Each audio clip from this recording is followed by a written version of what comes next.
Hello, everybody. Can chat hear us? Can we check our volumes? Hello, Everyone, hello. let's all talk at once to check our volume. Talk at once. I think that would be really obnoxious for everyone. So we're good. It's great. People love Like it. a normal recording now. Yes. Well, here we are. I mean, we're just going to kind of banter a bit. Live, you're all going to get the banter pre one of our normal recordings. That's kind of how, that's how it goes. Yeah, but we're still going to be on our best behavior, right? No. When were we ever on our best behavior? After parties or anything goes. I was setting the bar low. I mean, our worst behavior is where the best Patreon bloopers come from. Oh, 100%. Now, I will say when it comes to Patreon bloopers, I definitely get rid of most of me being funny because otherwise it would be 90% of me being hilarious on the bloopers. Okay. So I try to just balance it out between the five of us. We've talked about this before. You 100% leave the comments you think you made that are funny in. When you might cut some of ours. It's happened. That may or may not be true. That may or may not be true. I'm 75% more funny than comes across on the podcast, thanks to Leland. That's a very specific number. Selling yourself long there, Bill. We also thought that we would give you a live synchronizing clap. Yes. The Which- last clap. last The last clap. clap. Oh, man. Oh, the clap. It's been a while since we hung out. Like, my face is kind of already hurting from smiling. Yeah. Come on, John. Count us down. Oh, we ready to do it? Let's do it. Might as Oh, well. we're doing this thing. All right. All right, we'll do it just like we're doing a regular recording. Okay, everybody, shut up. I don't care. All right. All right. There we go. Count her down. 3, 2, 1. Oh, I no. don't know. Seemed fine for me. That's because you're on the West Coast. Now that people witnessed it. Ugh. The pressure was on. I think we need to redo that. No. It's the clap heard coast to coast. Yeah. Start us off, John. The clap heard around the world. All right, here we go. AP 59. Almost made 60. Very close. Pretty close. The finale of Aspara. So we're going to talk about episodes 0 through 207. Best 3 episodes ever. You're not going to list them? Best episodes yet. Yeah, we're going to go through the titles. Oh, give me a second. And so let's start with 0. Anybody had anything with character creation? Yeah, let's recap.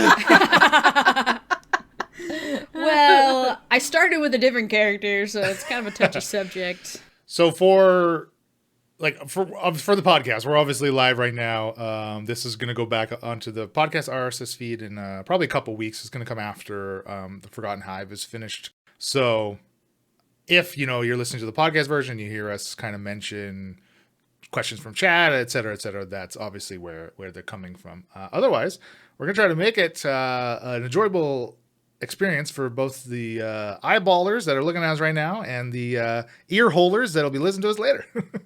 And the YouTubers. And the YouTubers. This will be more interesting than just our logo with the audio. Yeah, well. It's debatable. Oh.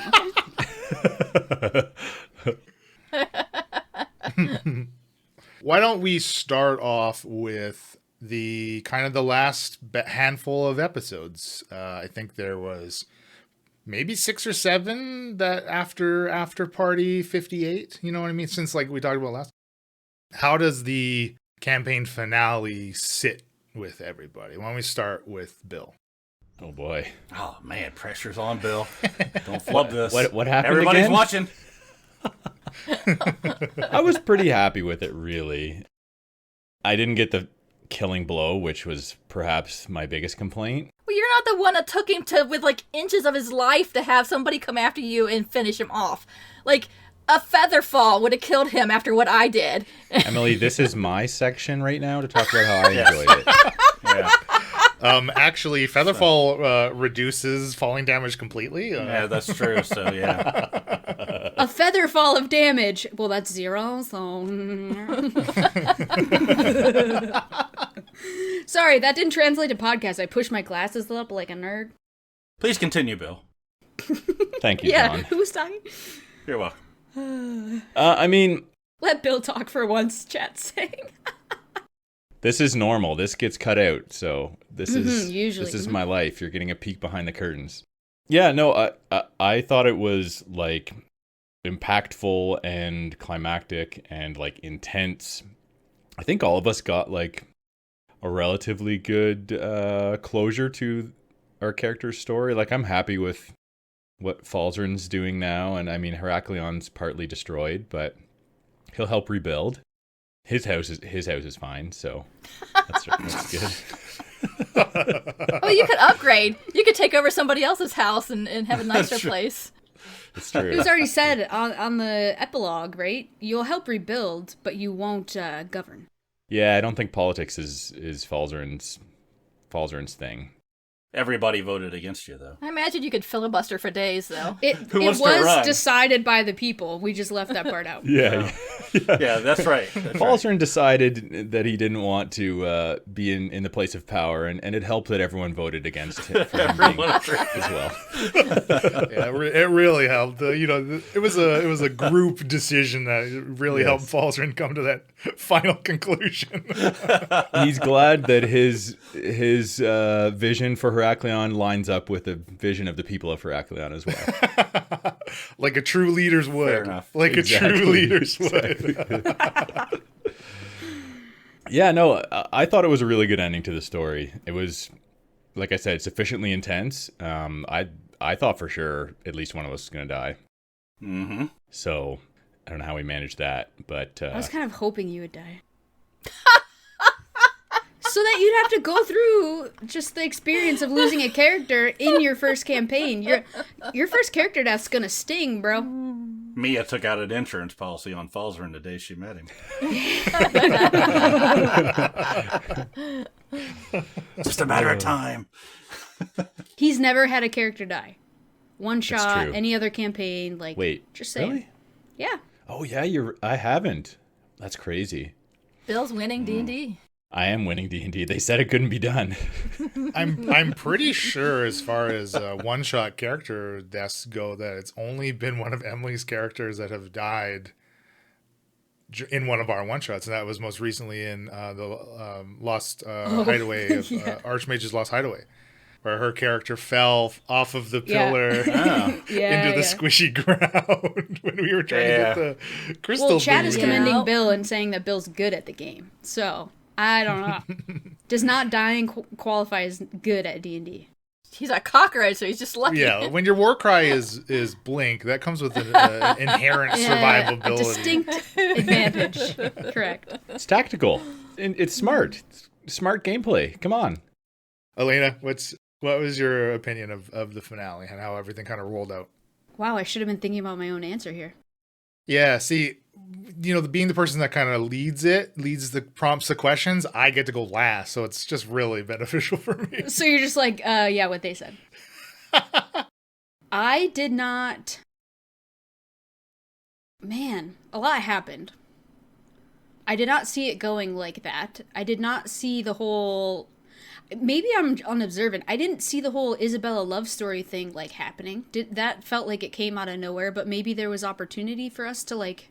What do you mean love story? Like, that she... Like, why she wanted the Eyes of Dendar. Like, what her whole plan was. Oh, freeing Kalar? Yeah. Like, maybe I'm unobservant and didn't know that, but... No, it sort of came to light. There were seeds planted with the book that Falzarin and Shaft found, and the Kalar and Isabella's names were together. There's seeds planted. I think. I was a big leap to jump to that. Yeah, all I'm saying is I didn't see that coming, or, like, that felt new to me and part of the ending that I wasn't anticipating. Agreed. Yeah, same here. So it wasn't a surprise to me. I also didn't anticipate that fight to be happening so soon. I think it makes sense that it may not have been as surprising to Emily / Shakara, just based on, obviously, Shakara's had the most in-depth conversations with Isabella, and I think of your characters together, really Shakara is in the position to kind of make I don't know if judgment is the correct word, but, like, come to a conclusion about Isabella's intentions and kind of her character. And you're right, though, Elena. Like there weren't real. There wasn't anything. There wasn't any sprinkled. This one time, you're right, Elena. There wasn't anything sprinkled I didn't hear you. Just say that again. Leland, what have you done? There wasn't much, there wasn't like hints or really that were sprinkled around. I think as we get further into our conversation here, just the way the events unfolded of the campaign, a lot of things just kind of got circumvented or just either completely missed or discovered in kind of a roundabout way. So connections like that and kind of intentions like that are just the route that the party took throughout Aspara, the Asparan campaign, kind of made it so it came out of nowhere. There's just, you know, certain areas where maybe you just didn't go to or people you didn't speak to that or things you didn't uncover that may have hinted more at something like that or more at Isabella's intentions. I mean, obviously the whole time she's telling Shakara, I want the eyes because we're going to bring Dendar back. And now, you know, Isabella is telling that to Shakara and Jessica. I mean, Jessica was just as surprised as the rest of you, right? Of Isabella's actual intentions with it. But obviously Isabella is the type of person that's going to tell you what she thinks you want to hear to motivate you to what she wants done, kind of thing, right? So there wasn't anything that you missed as a player, if that's what you're getting at. Yeah, so like when it comes to the ending, I just didn't, that felt interesting and I didn't know or anticipate that being part of the ending and story.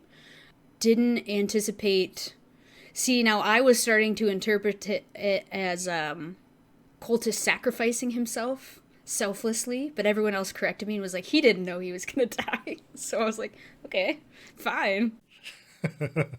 I didn't have a question in my mind as Elena, and I think Mia as well, thought Shakara would stay on our side. I wasn't actually worried that Shakara would turn against us, which is surprising. I there's always the possibility, but my bets were on her sticking with her.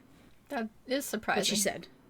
Yeah, I think the way you were in the fight, it just like felt like you were on our side, so I didn't question it. I don't know. Right. So Emily, was there like a point that you can recall where you made a decision or you know, in your RP that Shakara made a decision one way or the other, or was it more just kind of how things unfolded, it felt right for Shakara as things were happening, or what? In my mind, in Shakara's mind, it was back and forth on whether or not she was going to help Isabella.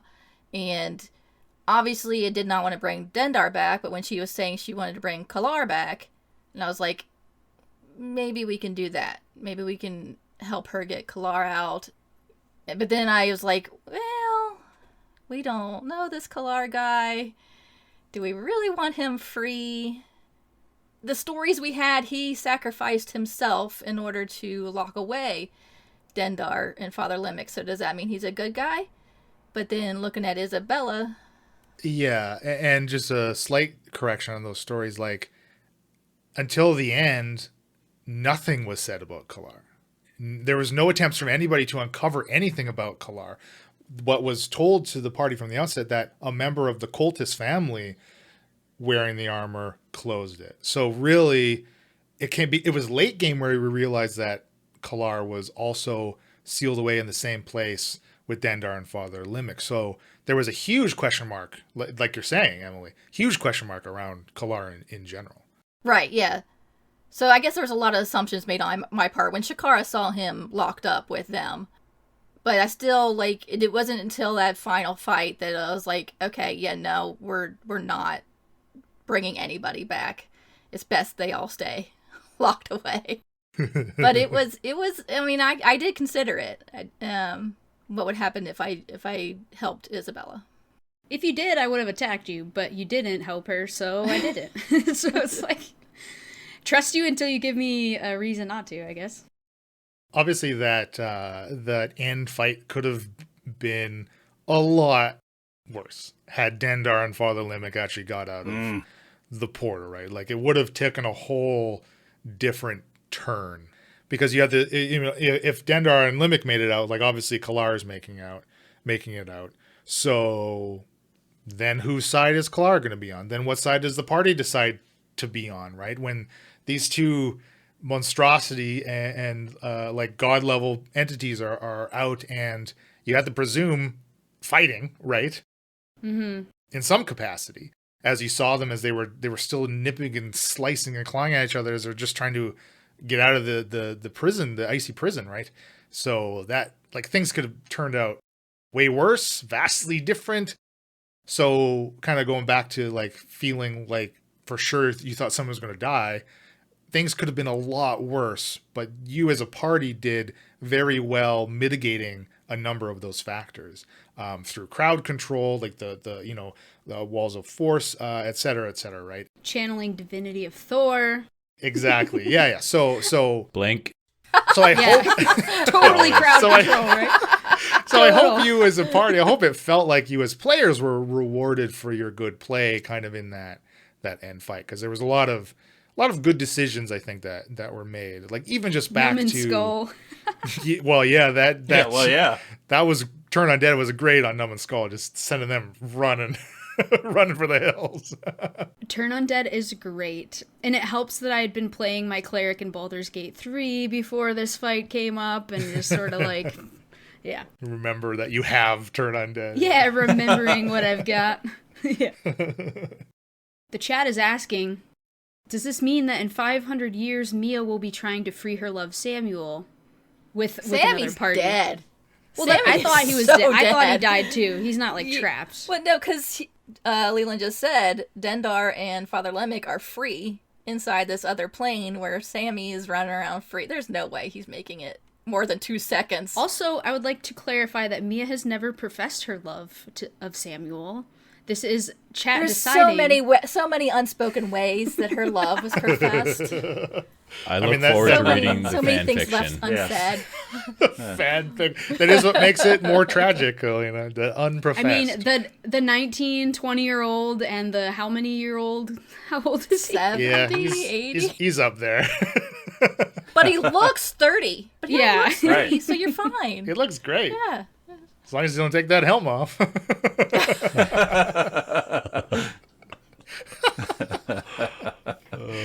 So, okay, Emily, how was Shakara's ending? What did you think of hers? Like Bill said, I seriously thought Shakara was going to end up sacrificing herself in order to make it all stop. That thought was definitely in my head that could be a possibility. I'm fairly happy with the way it all turned out until the very, very, very end, Keck. where Keck came and stole the eye. It was like, you had to, didn't you? You just had to. Can't trust Shakara with an eye. No, obviously not. So I asked Emma what would Keck do, and I asked her, or she said rather, that Keck's motivating factor would be to get her voice back in whatever way possible.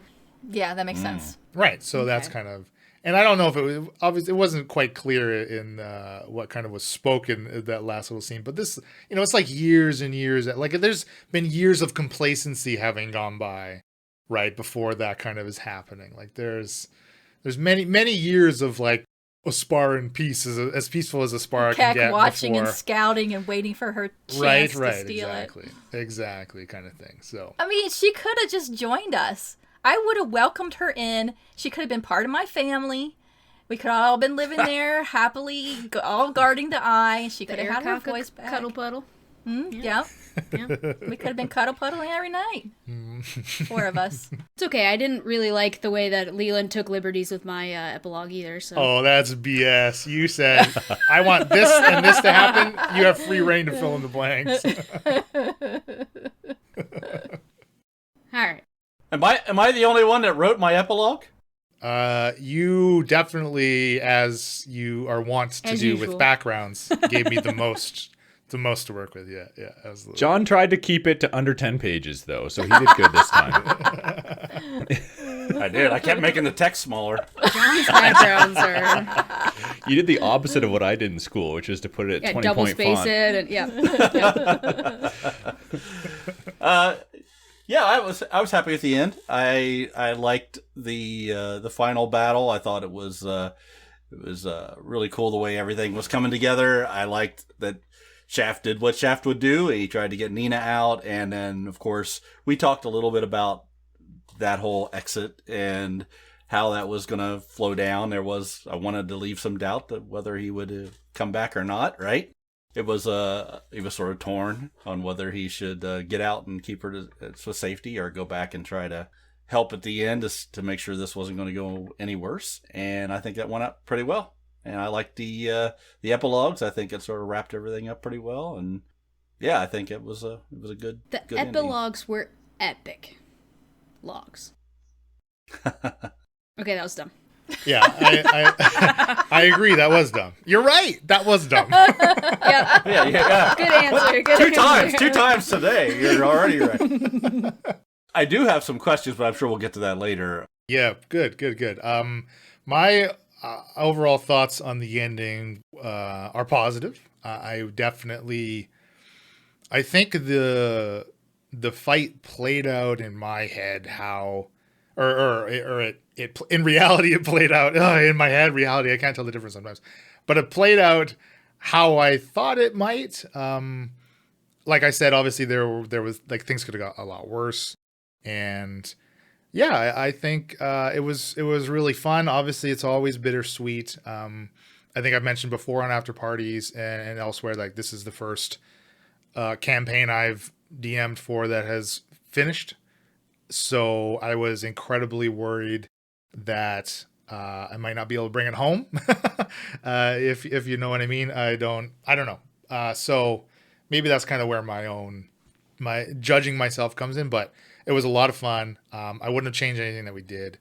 And it was great to have some finality. And I think the epilogues were a really, really good idea. I'm glad that we ultimately did them. It's definitely spurred by John wanting them. So that was a great call. I think they turned out really, really well. I enjoyed writing the ones for the NPCs.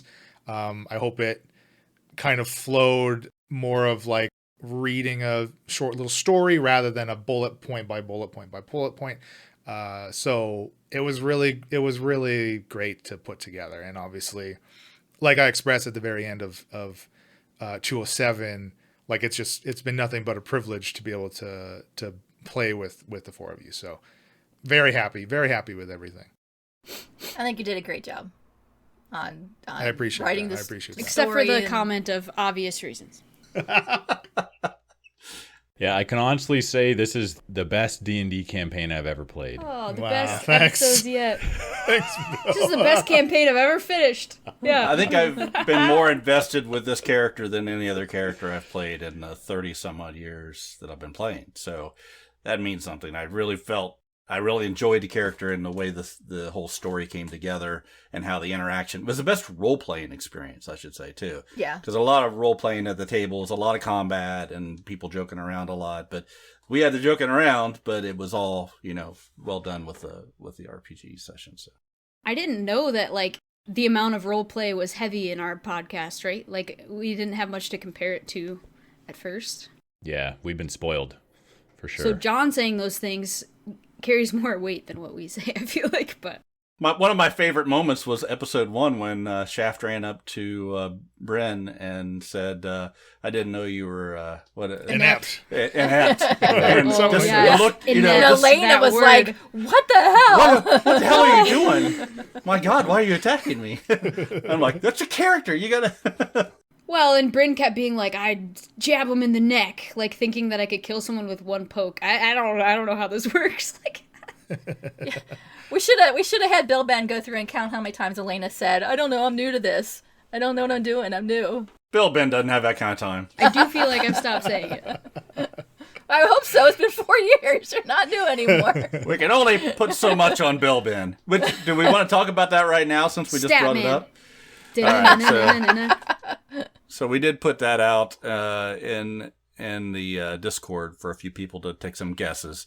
But first off, I'd like to thank Bill Ben Yes, thank you, Bill Ben. for the epic work that he has done, listening to So every much episode, probably multiple times.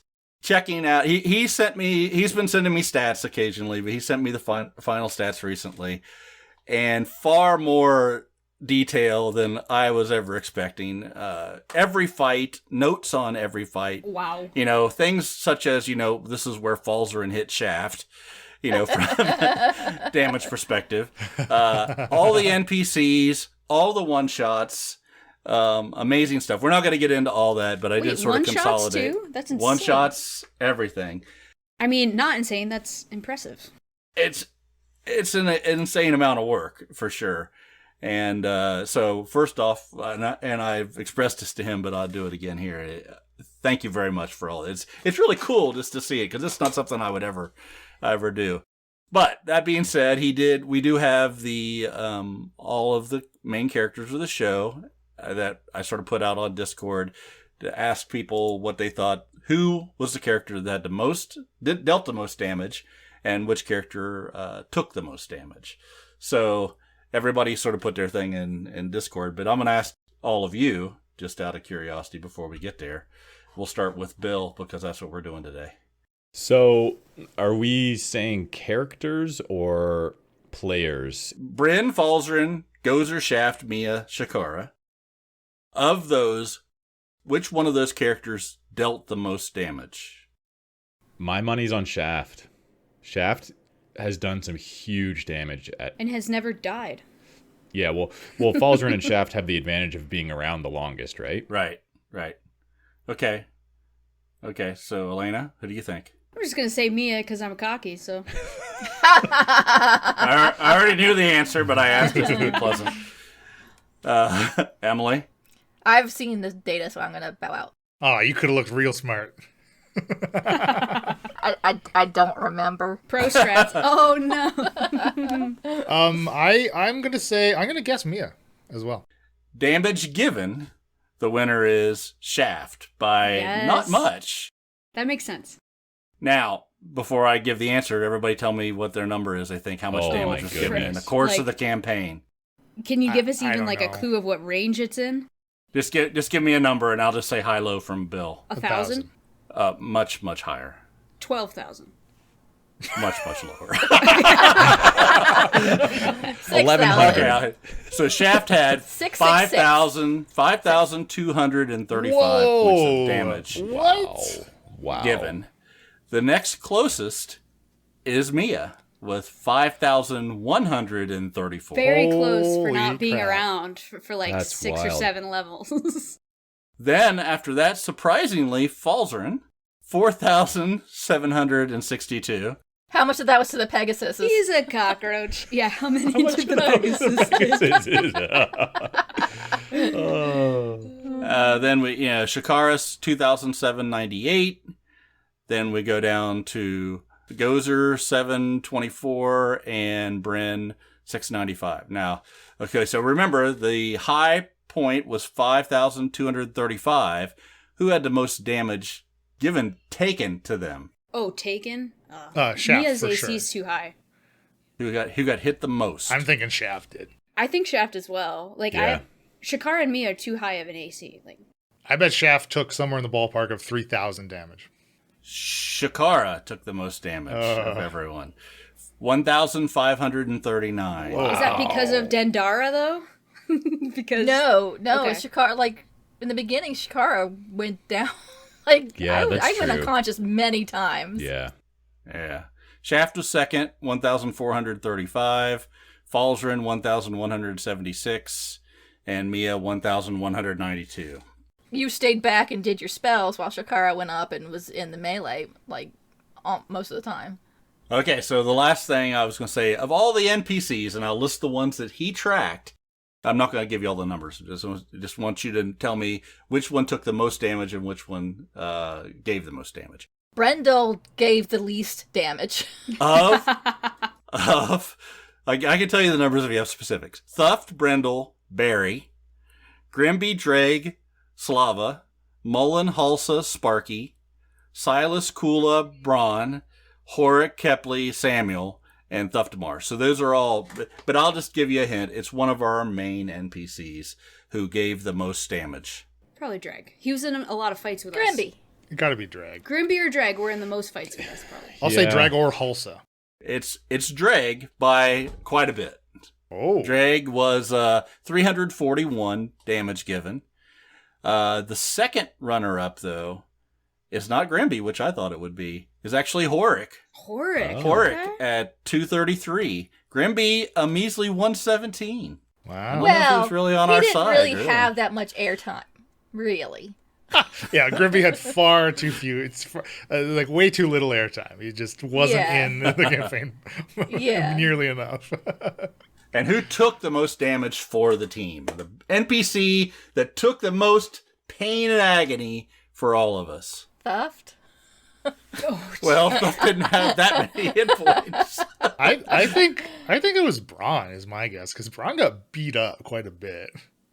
I was gonna agree with Brit. Drag. Drag lost a finger, though, or whatever. Yeah. Fingers. Hand. Drag literally lost parts of himself. It is Drag. 286 points of damage for our friend Drag. Drag Oh, took a beating. He played a big part in our campaign. Yeah. Wow. And second place, again, Horick, 245. Now, he did get chucked onto a bunch of spikes and carried around. Yes. He was had a lot of collected. damage. he was collected. Yes. Wow, that means. I mean, that obviously shows that those MPs were most likely involved in more combats than other NPCs. So obviously, like would think so, Grimby.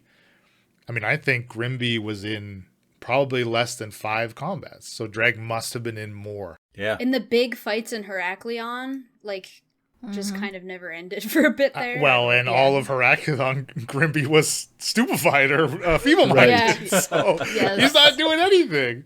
Poor the Feeble Grimby. Grams. I forgot about You either him. didn't know where he was, or he's just in a bedroom drooling somewhere, looking at the Yes. ceiling. Yeah. So some honorable mentions. I'd like to say Barry. Hey. Gave 9 points of damage and took 31. So, I mean, Barry... Can we get a Barry sound effect? Let's do it. Do it. Come on.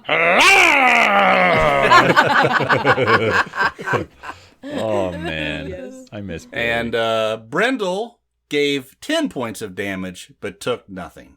That prick. He took everything. Fucking Brendel. Screw Brendel. Man. How many NPCs screwed Falzarin? Yeah. Oh, wow. Just one. I don't think... Not in a In good a way. non-sexual Yeah. fashion. Yeah. No, Brendel, Geneva, Alamar. I mean, sorta. technically Shakara in some ways. Geneva didn't specifically screw over Falzarin. Like, Geneva was, like, more general. But she was his There was some mentor. deception involved. Yeah. Izzy screwed Falzarin around. I don't know. I Yeah. don't know that she necessarily like betrayed him or like. Is this because you were the most gullible, or like what? It just I think it was because they saw how powerful I was and figured they would Yes. center me out. Yeah, that's what it was. Do you think Falzarin has grown through the campaign to be less trusting of others? Yes, but not enough. That was my goal. Shaft has definitely helped him learn a little bit to be less naive and less trusting, but he's still gonna make mistakes, I'm sure. It's just the way he is. Can't help it. Those stats are great. It is really cool to have them. And obviously, the final stats and numbers will be on the website. So anybody interested in looking at the full list, of course, that's where you'll be able to find them. Incorrigible.com. that's awesome. For those that need it. Yeah, that's huge. Thank you so much, Bill Ben. It's really Yeah, cool. absolutely. And he said he's going to do it for campaign 2. So Oh, well, he's okay. he's locked in from the beginning. So You realize we're not paying you for I this, hope he's right? getting our checks in the mail. My goodness. Hey, but don't cash them until Friday. Otherwise, it might bounce. Rubber checks. We're paying you in platinum pieces. Was there any moments, maybe we can get one from each of us, that was like a standout moment in the campaign? I will start just to switch things up a little bit. But one of my favorite parts was pretty much every single time I got to play Isabella. Isabella's moments. voice That's changed. one. Her voice changed so much. Yeah, Isabella's voice did change. I mean, in the very first episode, I think I just like pitched my own voice down, and then I don't even know where or how. I don't even remember deciding to change the voice, or even like mid Isabella sounds different than late Isabella, like less breathy. I think. Yeah, she definitely did change quite a bit. Mr. Abs. I guess that's a bit of a cop out, but my favorite part of campaign one is Isabella. It's Isabella. Is there Just in one general, just interaction? One interaction that Isabella had with someone that you remember fondly? I absolutely loved the last, I think it was 35 minutes of RP with Isabella and Shakara at session 111 Sisters, when everybody but Shakara teleported them to the Knowledge Center, and it was just Shakara and Isabella. That was such a great exchange between the two of them, as Shakara is like agreeing to join the coven. I love that. So good. Oh, crap. I need to re-listen to all the stuff I missed, which I haven't done yet. Swore you were going to say when Shaft and Isabella were in there at the end talking about just random facts. I think you sent a message saying Shaft pisses me off so much, or something. Yeah, I was just gonna say, editing. So it's not so much during RP, because I guess when I'm thinking, especially with Isabella, it's so easy to RP and know what Isabella would say or think after having been in thought in her shoes for so long. But editing back, listening to Shaft's responses are just so fucking frustrating for me. And I'm just like, why is he why are you doing this or saying this? Just fucking go where I want you to do, or say what I want you to do. It's so frustrating. Welcome to my life. Oh, man. So I'm glad I could bring you a little joy. I can't wait to listen to that.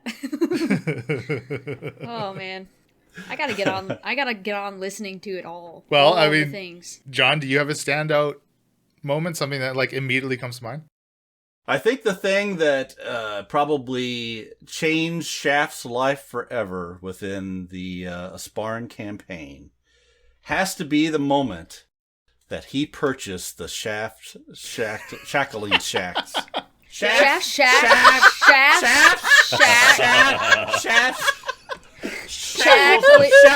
Shackling, yeah. Easy for you Shafts, to say. shacks of shackling. I think when I read what Leland wrote that they did, I went, oh my, this is going to be game breaking. Yeah, clearly I We did forgot not about them know for a what I while, was though. giving you. For How much do you 100 regret gold that? pieces. We never used them in the way that they were intended to be used. Leland, how much do you regret those shackles? I mean, not at all, honestly. You could say something similar to the short sword of oozes, the bronze scaled scimitar, the Death Knight sword, the really powerful weapons and stuff. No, I definitely no regrets. I like it when you as players make things that fuck me over. It's great. It's perfect. We really did not use them for in the middle period for a bit. We kind of forgot about them in some battles, but we did a better job. Once we got going. Yeah, I forgot about them a few times, and I thought about them working backwards occasionally too. I'm going to dive off the steps, and then And it's no, you're going to hit has the go to ground you. because Yeah. It's only a one-way ticket. No, but I think those, from a strategic standpoint, those came in so handy. Yeah. To be able to have basically the teleport spell available to you at about any time as a free action or as an action. We bounced back and forth. I think it was a bonus action at some point and an action at other points. And yeah, who knows? Yeah. So chat's asking if I was surprised at how they were utilized, and I think sometimes I was surprised. But when you think about there was kind of the period where they weren't really used much, during that kind of mid-campaign period is when the party was going through their most untrustworthy phase and interactions with each other, I think. And it really wasn't until going into the end of chapter 3 where some cohesion really started, which is kind of funny to say considering we had the split and it was like 12 episodes of being apart, which amounts to a very long time in like release schedule that we weren't together as a party. So that's kind of antithetical to what I'm trying to say here, but I do think there was a certain cohesiveness that once a few things were kind of, I don't know if worked out, probably not even, they weren't even worked out. They were more like pushed under the rug for another day. They're kind of swept away and then dealt with later. There was a greater goal that sort of helped us put the little nitpicky things aside. Yeah. Yeah. I wonder how much of that was the fact that we missed playing with each other because of the split. So it was like we were happy to play together again. Well, as far as the split goes, and I know we talked about it in a couple of the last after parties. So not to kind of keep reiterating what we've already said, but I think the split was fun and maybe lasted a little too long. Again, as far as like release schedules go, but also it drastically changed the way the end of the campaign unfolded. I mean, look what happened with the Nyogi and the caves, the mountain, the Vorgrang mountains, exploding. That event cut the split short immediately. Like, it forced you all back together, right? Otherwise, there was still a lot of things that could have been done. Like, I know Shaft probably want to do a lot more in Drukal, possibly Shakara as well. But all of that was just like cut short, and it was just so funny going into some of those last recording sessions with Emily and John respectively, with me knowing exactly what's going to like what and when they're going to realize that they're in oh shit territory as this pyroclastic flow is rocketing towards the city itself, and like listening to each of you like, okay, I want to try to do this and this and this. I'm like, let's see what you accomplish in the timeline that I know, because it's like, if you look at it as a timeline, it's like, we're here and I know the volcanic eruption here. Whatever you can fill in this tiny little gap is going to be interesting to see. So it was really fun. It was, I guess it was a bit of an experiment for us, which was kind of cool to have something different in our final chapter too. I think for us as players as well, right? I mean, it forced each of us to have different dynamics.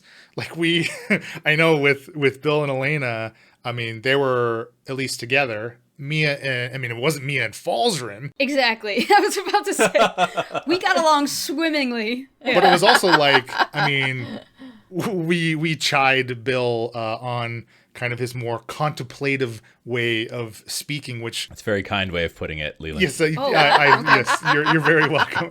So it's like, just having the two of you, sometimes there's... He spoke the most he had in the whole campaign. Right? It's almost like a one-sided conversation with the way Mia can go. And of course... Chat is loving the split, according to them. Like, they're saying it was awesome. I'm glad it went over well. I'm really glad, because I also really enjoyed it.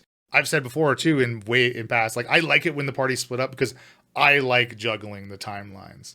It's really interesting for me as the DM, and it's like an excellent challenge that I like to take on, and that I pat myself on the back, think I excel at. It was good as far as running the game goes. So thank you. So I'm glad it went over well.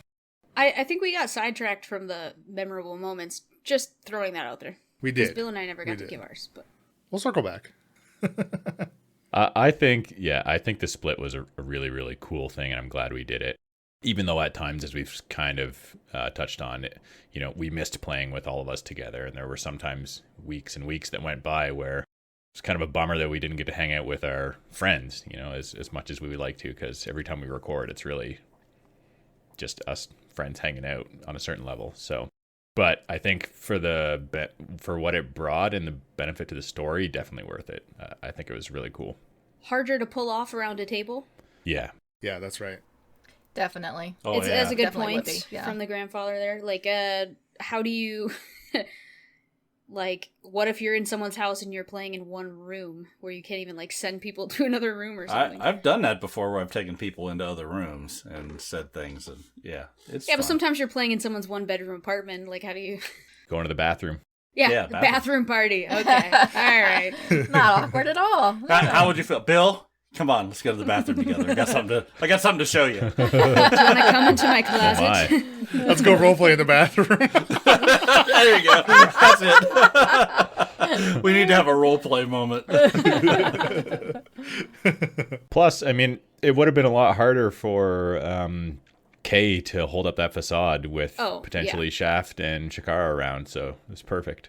I really enjoyed the little I have heard where it was just, Falls are entrapped with Alamar in limbo and things like that, or like I liked that, so I can't wait to listen back. And I think the listener experience is definitely better than, like we said, waiting for a month and not hanging out with each other and feeling a little bit disconnected from each other. But Well, Elena, do you have a standout moment?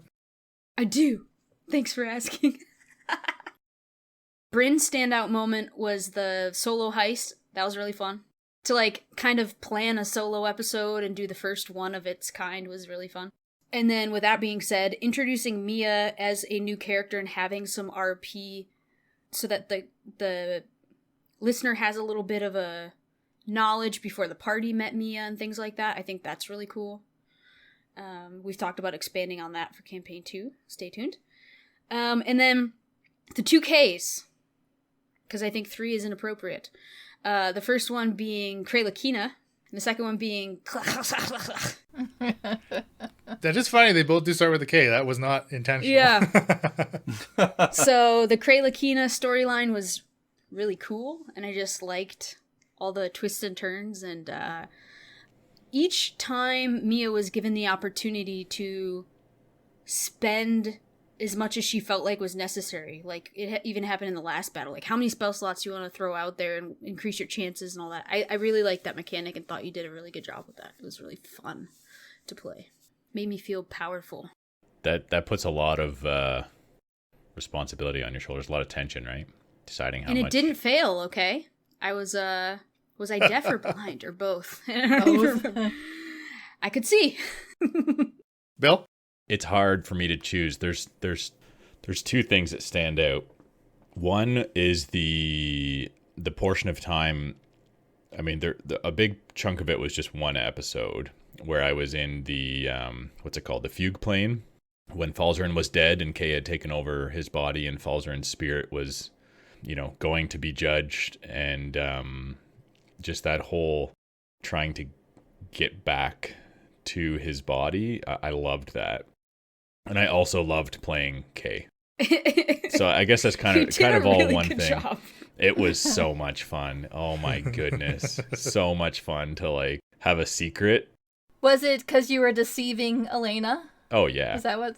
I Oh, could yeah. like feel that, like when our recording sessions were done and I was spitballing ideas with him, right, and we're like chatting about it, like I could sense that he felt like he was having such a good time, and like now I get why. Because I would be like, what if, like I literally said to him, what if you're Nyogi or a spy and all these things, and he just like, he really convinced me he wasn't. So that was pretty. Good job, Bill. Yeah. It was fun. I feel like it stretched my role-playing muscles for sure. I had to, like, I put a lot of effort into that because I legitimately didn't want Elena to catch on to the fact that I was deceiving her. So you're saying over these last 4 years, you've learned how to deceive your wife, Yes. so she has no idea what you're doing, thanks to us. exactly. Well, you're welcome, Bill. No, it was a very fun dynamic to also kind of get a peek behind, to kind of like not really be a co-DM, but talking to Leland You're planning, yeah. off mic and behind the scenes. That was fun as well. Chat saying you did a great job. Yeah, That's good. yeah. I like that a lot. Absolutely.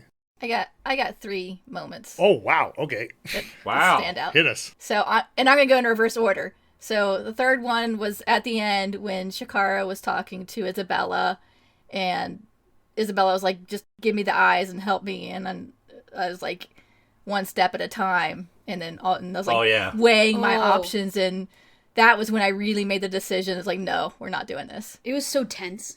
That was great. Even live, they take one step forward, and like this is it was so good. Yeah, I was real happy with the way that came out. Second one was, as Bill Ben pointed out, when Shakara and Alamar were talking, and Shakara ultimately threw the Lich Potion on the ground and broke it, denying him. And then the whole thing with, we were trying to stop Alamar from what he thought was his best way of saving the planet. And then Shakara basically followed in his footsteps and became I think evil. I mentioned that at one point. Wasn't it just Heraklion he cared about? Trying to save, and Shakara's trying to save all of Aspara, but like doing very questionable, evilish things in order to do it. And the way that played out was very interesting. And then the third one, however you look at it, was Gozer's death. And I listened back to that, and I felt so bad for you three, for Elena, Bill, and John, because I, in Leland, knew what was going to happen. I didn't want Gozer to survive that, and you all were like, how do we save Gozer? Oh, man. And you guys felt bad about not being able to save her, and I'm like, let me go. I felt so much better, like, when out of combat and, like, off mic you told us it was planned, because as, like, a new player as well, I was so, like, distraught about that. So yeah, I felt you were so like, bad. you It's couldn't do anything on purpose. And we're like, Yeah. oh, okay. Yeah. It was definitely good to know afterwards that I felt a lot better knowing that was kind of how you wanted it to go, because in the moment I was like, oh crap, we don't have anything we can do to save poor Emily's character. I mean, it was orchestrated, I guess, in a way, but very little of that was done throughout the campaign, where somebody came to you, Leland, you tell me, because I only know from my side, but somebody came to you and said, this is what I really want to happen, and then it sort of got worked in, like Gozer's death. Really, the only conversation that went down between Emily and I was she's like, I think Gozer as a character is done. Like, it's time for her to be gone, and this is the way I think that she would love to go out. And it happened to be like, you didn't go out to the Coral Urn to take on Erica because I wanted Gozer to die there. You know what I mean? It was just the right time, I think. Right place, right time kind of thing for Gozer to go out there. So, but yeah, you're right. Like, no, there's, I don't know, maybe you want to call that scripted, but the way the fight went out, like this fight, it wasn't scripted. Gozer's actions wasn't scripted. Emily wasn't doing things specifically because she knew that Gozer needed to do X, Y, Z, right? Whoa. American? X, Y, Z. Well, that's for our American listeners. Kind of like when Mia met the party. It's like, we kind of have to orchestrate that we're going to be in the city and this is what you're doing, but none of it was like telling us what to say. And it brought on a thing every time somebody, and a number of times later, Shaft was asked about, Shaft would bring up Gozer or something, or somebody that knew Gozer, and they'd always say the same thing, was it a good death? And I always paused as Shaft, because it wasn't a good death. She was crushed, right? It wasn't like she went out in a rage of battle. But I always said, yes, it was a good death. But from a Shaft's perspective, a good death for Gozer would have been dying in battle. Mm-hmm. As a warrior. Well, I mean, she was going after Erica, but yeah, she did kind of drown. Right, exactly. And Erica did not die in that fight. No. Right. But that's one of those little things, like, me as a character always thought about, but you never comes across on a podcast or anything, that moment of, was it a good death? Yes, it was a good death. But nobody ever questioned what happened, or I would have lied. Sure, yeah, exactly. I would have said it would have been a battle. That's like, it's almost like that's the equivalent of, hey, how you doing? Like, social contract wise, you don't go into all the problems that you've been having for the last, couple months or whatever. When someone does that, you as kind of more of a greeting. I think it's almost something kind of similar, but that's a really good point that honestly I didn't think of. Like, that, you're right, that wasn't really a great death for Gozer, because Gozer didn't get her adversary in that fight. Yeah, interesting. I mean, that there almost was no conclusion to that chain of events in the coral urn, right? I mean, it almost took the whole party out. Like, you barely got out in the apparatus of Qualish, those giant crab thingies, right? Yep. No, I was. What level was Shikara? Oh goodness. Her class was Paladin Warlock. So she started as a Paladin goody goody. She was good. Shikara was good. With the brands, yeah. And then became Warlock and was not so good. And then became a Hexblood and was even less good. But sexier. Right. Yeah. What level did I get to with Shikara? I'm gonna look it up real quick. Well, we were all, I think, a total 12. You might have been 6 Paladin, 6 Warlock by the end. I thought we were 11. No, you should have been 12. If you were 11, you were under-leveled into that last fight. So, yeah, I mean, Shikara was, like, super goody. I mean... Yeah, 8 Paladin, 4 Warlock. Oh, 8 Paladin. Okay, only that 4 makes Warlock. sense. Okay. Wow, there's a Yeah, lot. I mean, and then, like, session 63, I think it was, Friend of Mine, was the first kind of path that Shikara... I mean, and... Oh, wow. Campbell. Thank you. Yeah. That Shikara and Campbell were kind of led down with, you know, the sapphire box showed up at Campbell's shop, was meant for Shikara, and Shikara got the first visit from Dendar, which ultimately turned out to be actually a fabrication by Isabella. Oh. And then Man, I need to listen back. 50 episodes later, Shikara's joining the Coven in session 111, right? Like, that's why I like Isabella. Isabella's just fun. Real quick. She was an Oath of an Ancient's Paladin and became a Oathbreaker Paladin. So she was still Paladin, but evil Paladin. Oh, I just want to turn the tables on to Leland, if that's okay. Do we have more memories to talk about? Oh, so everybody's done theirs? Because I have one more before you go. Go. Yeah. The most, I think we all will agree, the most emotional moment of the entire campaign, the death of Thuft. That was heartbreaking. Yeah. But also, Poor we Thuft. did that. Unexpected. Very Everybody was unexpected. very emotional at that particular moment. It was unexpected. I think that's why. Yeah.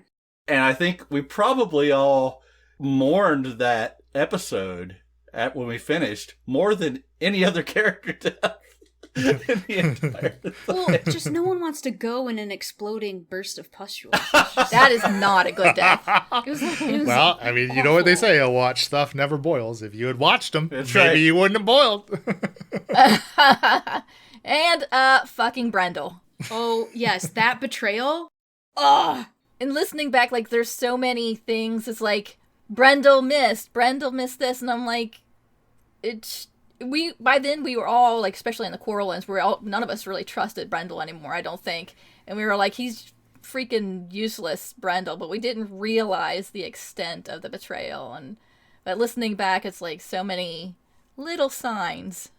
Do you guys think that we'll be better at picking up Leland's hints No. in the next? No. Okay, No. I was gonna say I don't really think so either. Yeah. No. I think we'll be better at taking notes. I don't think we'll be better at understanding them. I really think I would take better notes if I could type, but the recording and talking and typing just doesn't really mix. You know? No, I plan to note take when I listen back later. Ooh, that is Yeah. smarter. Yeah. I Big think that's the way brain. to go. Yeah, that's true. I often listened while I was commuting or whatever, so that makes it kind of like impossible to take notes, but Me too. I think I might change that up moving forward. Well, my question for Leland was going to be in regards to the story and like character backstory and just sort of weaving this web of Aspara, which literally I think at one point John and Emily did have like the red yarn type Whiteboard, we had lines going on. when it comes to introducing someone like Mia, and Shaft's already been in the story, but then later it's revealed Shaft had a bounty for Braun and things like that. Like, how does that, like, it couldn't have been in place from the beginning. So, like, what's your process with that That sort was of stuff? originally for you, by the way. Okay, so it was for Bryn?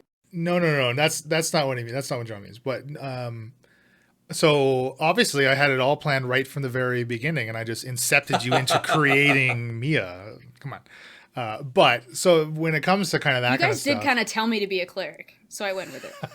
Anyway.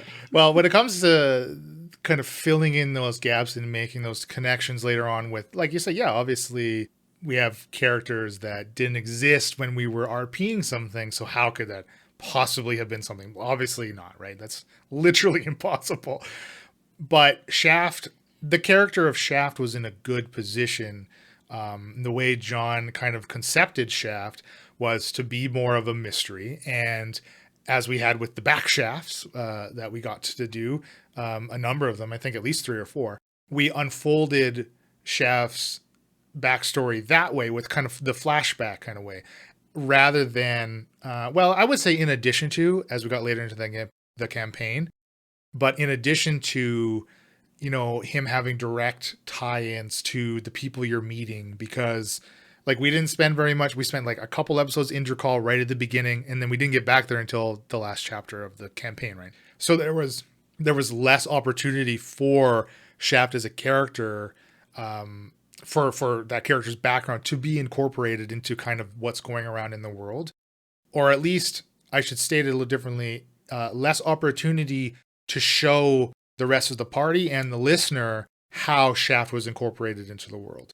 Because, you know, many of the things that John wanted to do with Shaft, we had the opportunity to involve some of the other characters as, again, they're playing out. And what John meant was the original idea of that was that the bounty was on specifically Mia's head. Oh. So there was a scenario that Shaft would try to orchestrate getting Mia back to Detmer to collect on the bounty, or so those are some of the kind of the conversations that often John and I had about kind of a direction that we wanted to take Shaft in a way to show the listener, as the podcast is progressing, Shaft's backstory. So that was kind of the route that we both agreed was really interesting for us to do. And I think John, I assume, had a lot of fun thinking up those ideas. You did love my last name, yes. Mm-hmm. Well, there was a Backshaft episode where I take the bounty and it says Brightwood on it in the paper, but we didn't say which Brightwood. It just said Brightwood.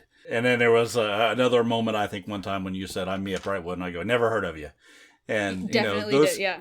Those kind of things was fun for, like Leland gets to know all this stuff. That was fun for me because I get to know, little pieces of things I was trying to do that hopefully would come out. But then the whole Braun thing sort of happened, and it sort of made a lot more sense, I think, in the I don't even remember who wanted me. There was a bounty out on you for Hannah. Hannah wanted me. Okay, we can get into that. Braun. There's a lot we don't know. Yeah, Let's just get into Leland splurging all the secrets here. This is what we're here for. I mean, a lot of kind of the things that you could potentially have uncovered that may have impacted the direction of the story. Like, most of it is more conceptual than like fine-grained details, obviously, right? Because as I'm prepping the campaign, I'm not detailing every single thing that may or may not happen.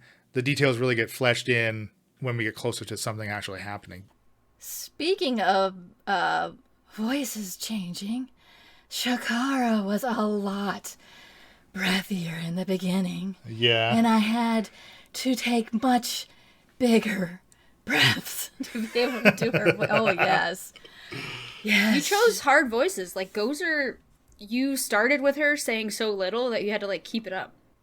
Gozer was hard for me because I talk fast a lot.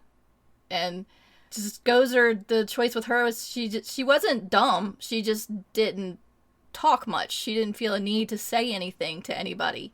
And if you didn't know, that's your own stupid fault.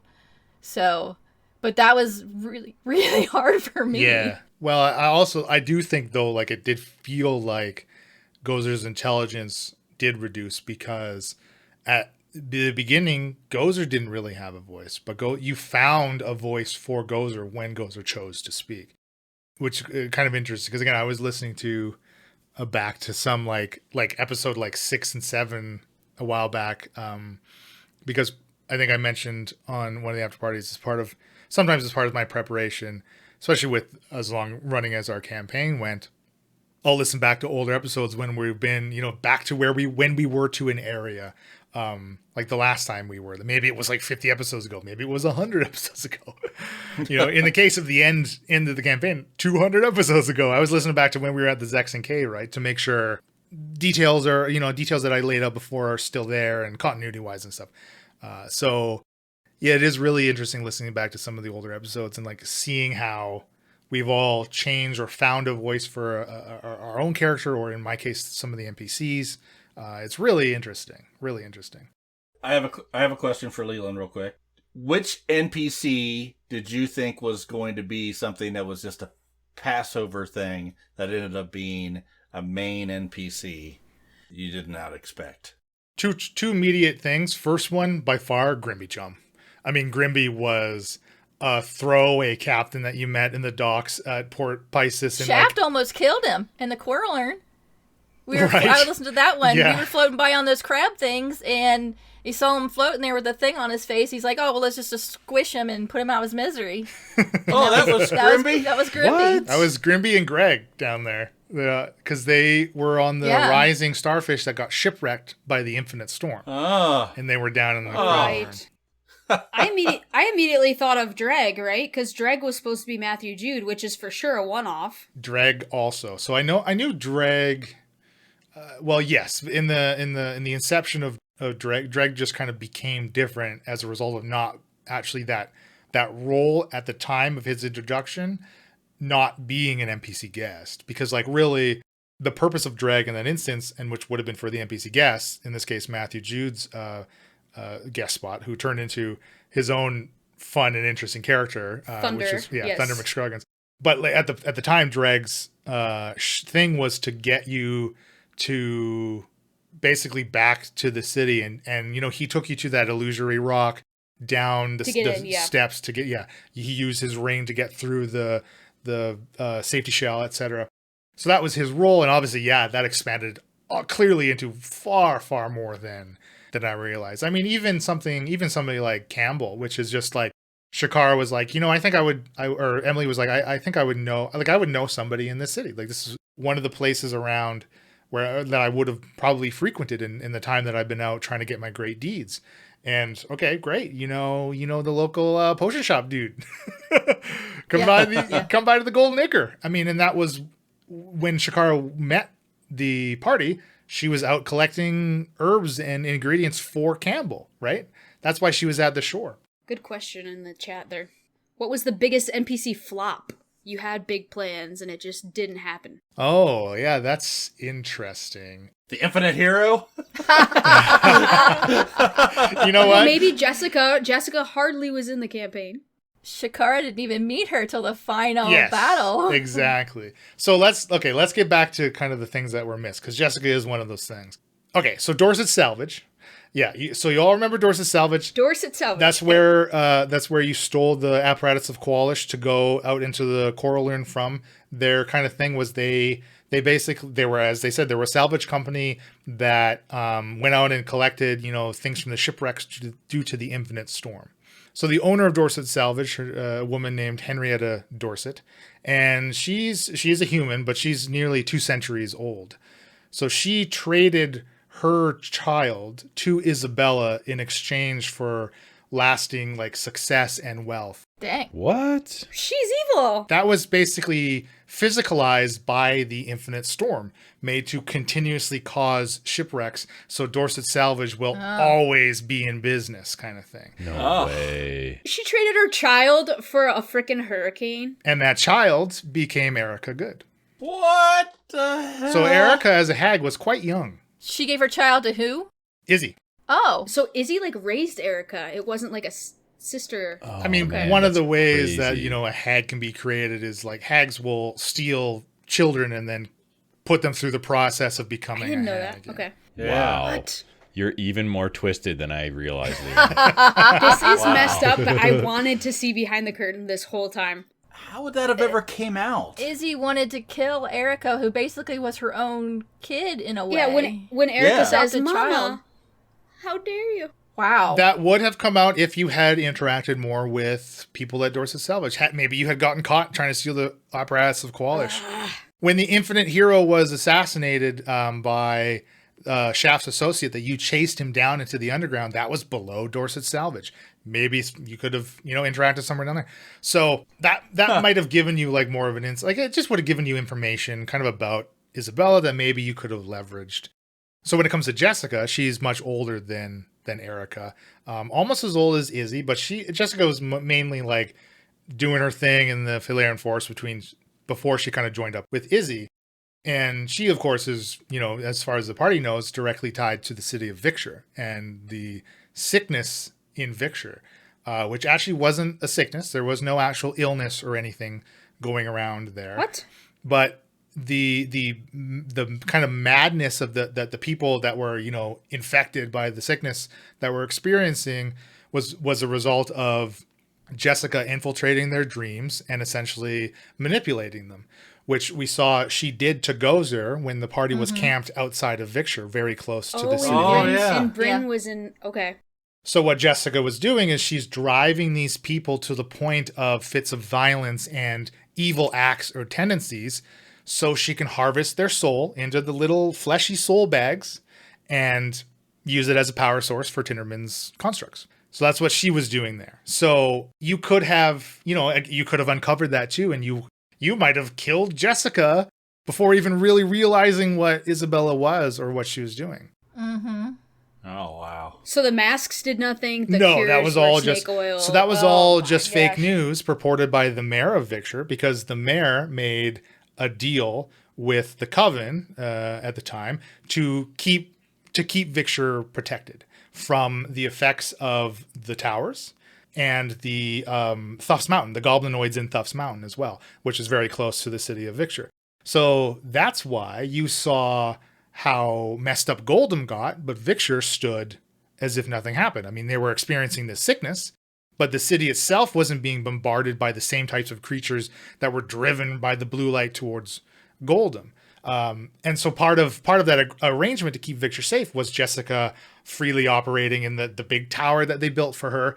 And at the top of that tower was that oversized hag's eye, which it didn't really come about to be explained that it was a hag eye, but that thing in the very end fight in the keep, it's something that like a coven can make. Really, it's a hag's eye, right? It allows coven members to peer through the eye. And in the case of this one, I kind of made it this extended oversized one so it could see like by a couple of miles. So it was at the top of this tower where it could survey around the whole city. So in one of the very first after credit scenes where Isabella portals to the tower and visits Jessica and she's stitching her bag together, Jessica mentions that she saw the party come and go. And then Isabella says, well, play with whoever you want, but just leave the wizard for me, kind of thing, in those very early after credit scenes. So again, when it comes to Goldham, like obviously Mayor Blake Lakely didn't have such a deal with the Coven, or at least as far as he knew, he kind of took the route of hiring out somebody to take down the towers, right? Which was really the cause of the problems that Goldham was having. We also learned, the party kind of later learned, that really wasn't Blake Lakely's choice, right? Or thought. It was more of a suggestion passed through Blake Lakely by Isabella to, contact Detmer to hire out as kind of one of Isabella's many like fail-safes ways for her to potentially get the eyes of Dendar if her dealings with Samuel maybe went sideways or Samuel wanted to double cross her and that kind of stuff. Yeah, Isabella had so many tendrils out. So many different things she was manipulating. Was she from the beginning like the big bad? She was a hag right from the beginning. From the beginning, she was the center that it all expanded upon from? I don't know if she was like the center. Obviously she was a huge part of everything, but right from the outset, like the building the campaign, it was more like there's three major things to be tackled: the Paladins, the Coven, and the Cult of Krelakina. And then I think we've talked before, like the Paladins and the Neogi are kind of tied together, right? So maybe four if you want to separate the Neogi. So, but they're all just connected, right?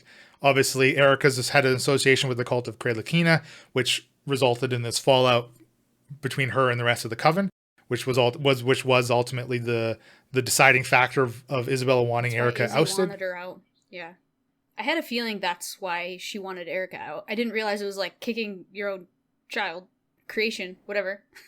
But, okay, what else don't we know? This is fun. Chat's loving it too. They're asking if you would consider putting your like notes or the lore fully onto the website. Yeah, the funny thing about my notes is like they're not great notes. Like you could not run an adventure based off of my notes, right? They're not. If I were to like try to put together an adventure that could be run, I would have to change the way I make my own notes. But also, like the thing is about my notes, a lot of the things that are in there are these things that the party either by decisions they make. Well, I guess it's always by decisions they make, and the outcomes and the consequences of those decisions result in much of that stuff just never occurring, like what we're kind of discussing. So. And then when I have to pivot, all of the stuff that I'm pivoting to aren't in the notes, right? So it's like, it's not all there is the problem. Like, Wow. It's not our fault. so when it comes to like Isabella's fail safes, it kind of turned out that the party themselves was one of her fail safes, right? Or really whomever may have accepted that first bounty on the Arcanist, which happened to be another one of Isabella's suggestions. But that one kind of went more through Samuel and Samuel's relationship that Samuel Coltis had with Detmer. As, you know, Detmer was kind of like, think of it like, I mean, obviously Detmer is like not a paladin of Coltis, but Samuel just uses Detmer almost as his own influence in the north, right? Whereas when the campaign first started, the paladins weren't active in the northern part of Aspara, right? Obviously we see though, it didn't take much as far as like monetary incentives for Detmer to try to take on or facilitate something that would line his pockets that went against the paladins. And again, once the party got back to Drakal, we saw the consequences of Detmer trying to facilitate something like that, of his immediate removal from his position in Drakal and shipped off to who knows where. Paladins move in, Sally's at the Tickly Servants, etc., right? Oh, Sally. I forgot about Sally. Someone is asking, Leland, have you considered that many of your NPCs are a-holes? They do seem like most of them are, aren't they? Or is it that we are the a-holes in dealing with our party of Could be in a-holes? Halsa, and actually Kula, I wouldn't say were a-holes. What was Kula's buddy's name? He was an a-hole. Igna. Oh, the one you killed. Igna got ored and he deserved it, damn it. The ord. Got ored real bad. Oh yeah, Mia trying to flirt on the... Oh my gosh. So much happened. I just love this. Oh, that was too Turns good. out when you play for 4 years, a lot of happens. shit lot happens. happens. Yeah, a lot happens. Yeah. Yeah. How long was the game? Like at game time, yeah. Actual real life. world time. Oh, boy, a couple Aspara months time. maybe. Yeah, maybe a couple months. Like, In 2 months, we got to level 12. Dang. yeah. Pretty good. It's kinda We good definitely didn't progress. take long. We didn't take long. Yeah, how many long rests did we have? 2? We didn't take long breaks or, you know. As small of a world as it is, we didn't see most of it. No. As someone who's currently making the map back here of the world of Aspara, we never went to Florida. We never went to your hometown. We never went to Altenshik. There, what is it, Opium Silva. We've never went, most of the southern part of the map we never went into, other than popping into Samuel's place for a little while and Allegedly. causing some havoc. Allegedly, right. The doppelgangers were fun We to did. play. I'm waiting for Shakar to find that Palaboys on On Grimpy's ship on the rising Grimpy's rim. ship. Grimby's and under Grimby's mattress. I think into that? Leland was saying it was about 2 months. Is that what you're... Yeah, I'd probably like 2 to 3 maybe. I mean, at some point I just like, it's hard to keep track because I did try to keep a day tracker in the early parts of the campaign, but I don't know, things just kind of spiral and you get backed up on it, and then you're so far behind, you're like, how do I even catch up on this tracker? Yeah. So that definitely is something that I need to be better about when we go into campaign 2.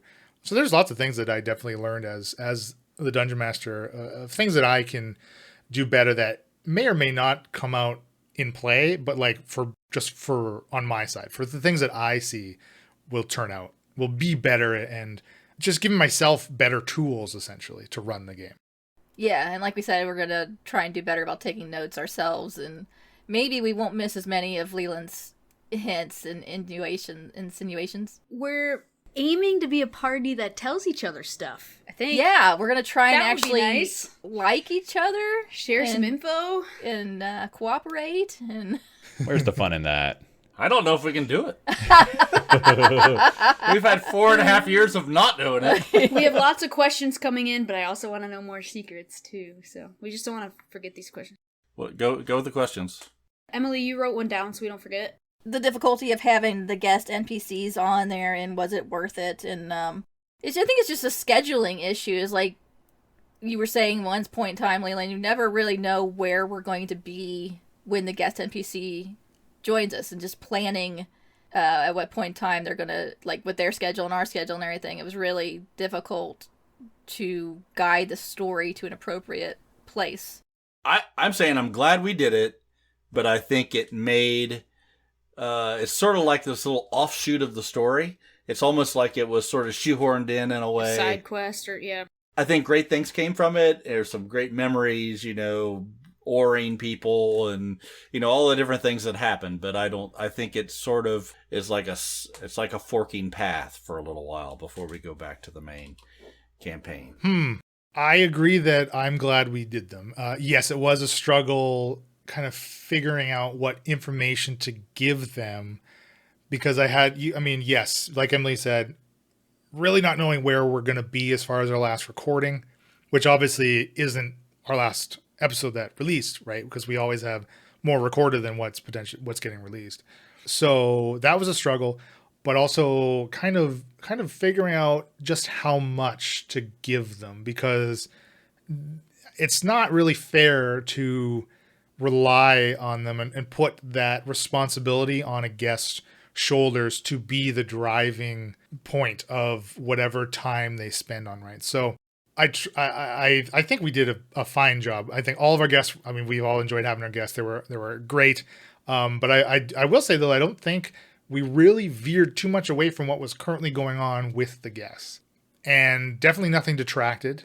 So I think overall it was just fun to do. It was fun to have them on. I think we've talked before, if we're going to have guests on in the future, it would be probably best for everybody, including the guest, as far as having fun, to have them on for like a guest one shot kind of thing. Right. Yeah. Right. Rather than insert them into the main campaign. Like then, the thing comes like heck, like, or a character that you really like. Like Roll and Write, like they can't become recurring. They can't recur, even though they're Right. So you have to give them enough where. Keck could. Well, you could share a mic in a little office together. And... any of them could, you know what I mean? But like, there's less flexibility for them to recur. So you have to give them enough information. It all has to happen in this bubble, which when we're recording normally, we don't have to worry about that. Now, maybe this campaign would have been 100 episodes shorter if we had worried about recording and doing things in a little bubble. Maybe, just saying. I don't know. Just put it out there. And then we got question about the dark folk. So I think the darklings. The darklings, yeah. Yeah, so what are your thoughts about their political and ecological niche in Aspara? So let's get some secrets on the darklings and their role in this. Yeah, I think the darklings were cool. I don't think as a people they weren't very well thought out on my part. Did you make them up, or are they from one of the books? No, they're in like Volo's Guide to Monsters, I think. They were introduced very early, right? They, Hank Applebee's, that fight, and yes, you're right. They're underneath Aspara. Yeah, that was like episode 13 or some 13, 14, where the party met the darklings. Yeah, people were KO'd and getting carried by them. It was just like they were always an agent of Hannah's machinations. That was kind of from the outset. Hannah always was going to be a Lamia. She definitely was not. She started out as being what she was. She turned out to play a different role than what might have happened. But really the darklings, they're the whole thing about the darklings is they enjoy fine art. Like that's kind of the culture of pieces like that is what they kind of latch onto and glom onto. And then they kind of also have the sunlight sensitivity, which can literally just kill them if they're exposed to too much of it, right? Which I tried to like merge the two and show them incorporated. And obviously born out of that kind of culture, Jolvi was made, it just made sense. Of course they're going to have a bard. Barn jams. Yeah. So was Jolvi always like, there's always a Jolvi? Was that from the very beginning, or did we that just come made No, up no, later. no, no, That's on the fly. Come on. I was like, okay, they're going to a theater. Of course we got to do a Phantom of the Opera type thing. It's going to be great. another Jolvi. Like, that just fell into my lap. That theater fight was interesting because I felt really targeted and I didn't know why, and it totally makes sense now knowing Hannah had a bounty on me. Like, So the whole Hannah thing. Yes, Hannah had basically a bounty. She wanted Mia back to Drakal because Hannah had a deal with the Neogi, which is also another reason why kind of the Neogi weren't deep-seated in Drakal. I mean, it's the closest city to the mountains. Like, why wouldn't they be there? So Hannah, and by extension the Darklings, had this deal where people were getting abducted and they were filtering thralls to the Neogi, which the party almost became one in the back of that wagon that would have taken them into the mountains, right? So that's kind of what kept Drakal safe-ish from the Neogi. And eventually the kind of people ran out, and Hannah was kind of forced to give the Neogi the Darklings. And that obviously happened when the party was away from the city. So that Neogi that Mia first met in her introductory episode at that crashed Neogi ship, and you let him live, he had the deal with Hannah. He wanted you as a thrall because you're so powerful, and that's where the bounty came from. And that was using Hannah as an agent to get Mia back to Drakal so she could be handed to the Neogi. So it happened that Braun was in the city, and he's a Brightwood. What better thing to bring Mia back to the city than her captured brother, kind of thing, right? So that's how that all unfolded and how that was kind of connected. Which, so again, like at the theater, Hannah still wanted you. Hannah still wanted Mia, right? Because she needed to hold up her end to the Neogi. Otherwise, everything she'd enjoyed, her station in the city, is in peril. There's a danger to it. So that was her motivations for that. Interesting. And that was just like a random choice in the moment. I was like, okay, I guess I'll just let this guy go. Promise to keep my family safe, and it spirals into okay. Yeah, well, I mean, I hope it's clear through the campaign as you're listening that the choices that you players make end up being impactful, right? I mean, if you had killed him, maybe that might not have happened with Hannah, right? More secrets. Very interesting. There's not many secret, but like John said, there's a lot of the continent of Aspara that we just didn't see. I mean, all of the Phalaran forest, Thuff's mountain, right? Where Thuff came from. Oh, the gold. The elevator. Well, yeah, we got a little bit in there, yeah. Our very first NPC guest, what is that, session 17 and 18, Into the Hillier, part 1 and 2. Yeah. With Patrick Hillier. Yes. Yeah. We almost all died on the elevator. Yeah, you almost did. Yes. You got a taste of it, right? You got a taste of it. But even like the Neogi cave system, if things had played out differently, the party may have spent way more time in the mountains, just them. Oh, yeah. I feel like there's almost like there's a point of convergence you can kind of roll back to. And really it's like the decision to prioritize the tower drop or not, I feel like is the first forking path that set the party on their trajectory. So had the party at the time maybe wanted to make the tower job a priority, which we were pretty close to doing. I mean, we kind of got sidetracked, I think, by the Coven stuff, right? By dealing with Erica was really what sidetracked everybody. Yeah. But, once Thuft had joined up with King Gozer, and maybe you had went back into the mountain, there's a hobgoblin general in there that, commands the goblinoid forces, and he had an interest in whatever artifacts are powering these towers. Clearly they had some kind of power. And there was another post-credit scene of that army marching towards the tower, past Victor towards those towers. Now, there would maybe have been opportunities for the party to team up with that hobgoblin general, right? As if Thuff took you back to the mountains kind of thing. And with their aid, you could have had a whole goblinoid army at your back assaulting these towers, right? And figuring out, the blue light is incredibly detrimental to us, right? So that could have spiraled. And had that stuff happened... We never really tested it. We just knew it was bad. Right. Had that stuff happened, you would have obviously been an enemy of the Paladins of Cultus, which potentially could have driven you to the Phalaran Forest, where you for sure would have found allies against the Paladins there. So you might have met, a faction or groups of people there that, again, would be willing to help you maybe go down to that southern part of Aspara where the paladins completely control. So there's just so much stuff that could have, would have, should have, right? And this is just how the story unfolded with the decisions that the party was making. Really interesting. Yeah, could have been so different. Tell us about, I want to hear stuff, Shaft's backstory. Let's get some back Shaft. What happened in the mountains? But you can go back and listen to that. Oh, like the listener knows? Oh, okay. All right. Yeah. Fine. Yeah. It was a great job by the DM. So much thinking on your feet and going with the moments. And I think you did a really great job with that, Leyland. Falzarin's death was all spur of the moment, pretty sure. We've talked about it in other after parties. Like, you just... Yep. Whew, can't believe it. Not planned by me. Right. I mean, obviously, I knew Thuff the Younger was going to be there in the vicinity. I knew what role Thuff the Younger played because, I mean, you had seen him. He was the goblin at the NPC cave that, you Wall of Force when you ambushed the Neogi forces there with with Clash and Horik and some of his forces. The Clashers, I think we called them. Yeah. So, and obviously Thuff the Younger was a patron NPC creation by Skjom. So, yeah, I don't know. It just all kind of like, again, it's just like, I really feel like I'm not doing anything. It just falls into my lap. It's just, I don't know what it is. Maybe it's just luck. Falzarin's broom, what's his, Denny. Denny. How game-breaking was Denny? Honestly, I mean, not depends. much. I do kind of wish we got to do a little more with Denny, maybe. I don't know, that was, again, another patron NPC creation by Britt. Denny was great. Denny's just fun. And, of course, what better thing to give Falzarin than a flying broom? I mean, Yeah.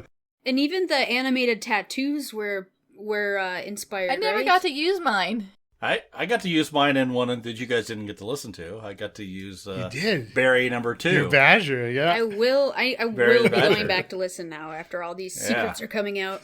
I was always a little bit weary of using Denny too much. Like, fall damage is a real thing, man. So, Yes. You could be casting Featherfall and hopping on him. Like, that's easy. Falzarin doesn't have Featherfall. Oh, right, you, like, have to learn spells compared to my cleric list. Okay. That was always in the back of my mind anytime I used Denny. Like, I was very cautious of not getting carried away. Do you feel like making your backup spell book and all this stuff was just, like, you were overly nervous about it? Like, if you were to play another wizard, would you be making a backup spell book? Or scribbling scrolls? Like, you never even sold any of them. Fairly early on, I decided to transition from, like, creating scrolls to sell them to focusing all of my time on my backup spell book. So that's why I didn't sell any scrolls, because I didn't really make any. Yeah, I don't know. I mean, can you imagine a wizard losing their one and only spell book? That's pretty bad. So, I don't know. I think like something like the spell book, I find that, in my opinion, that's how a lot of equipment kind of falls into. It doesn't matter until it matters.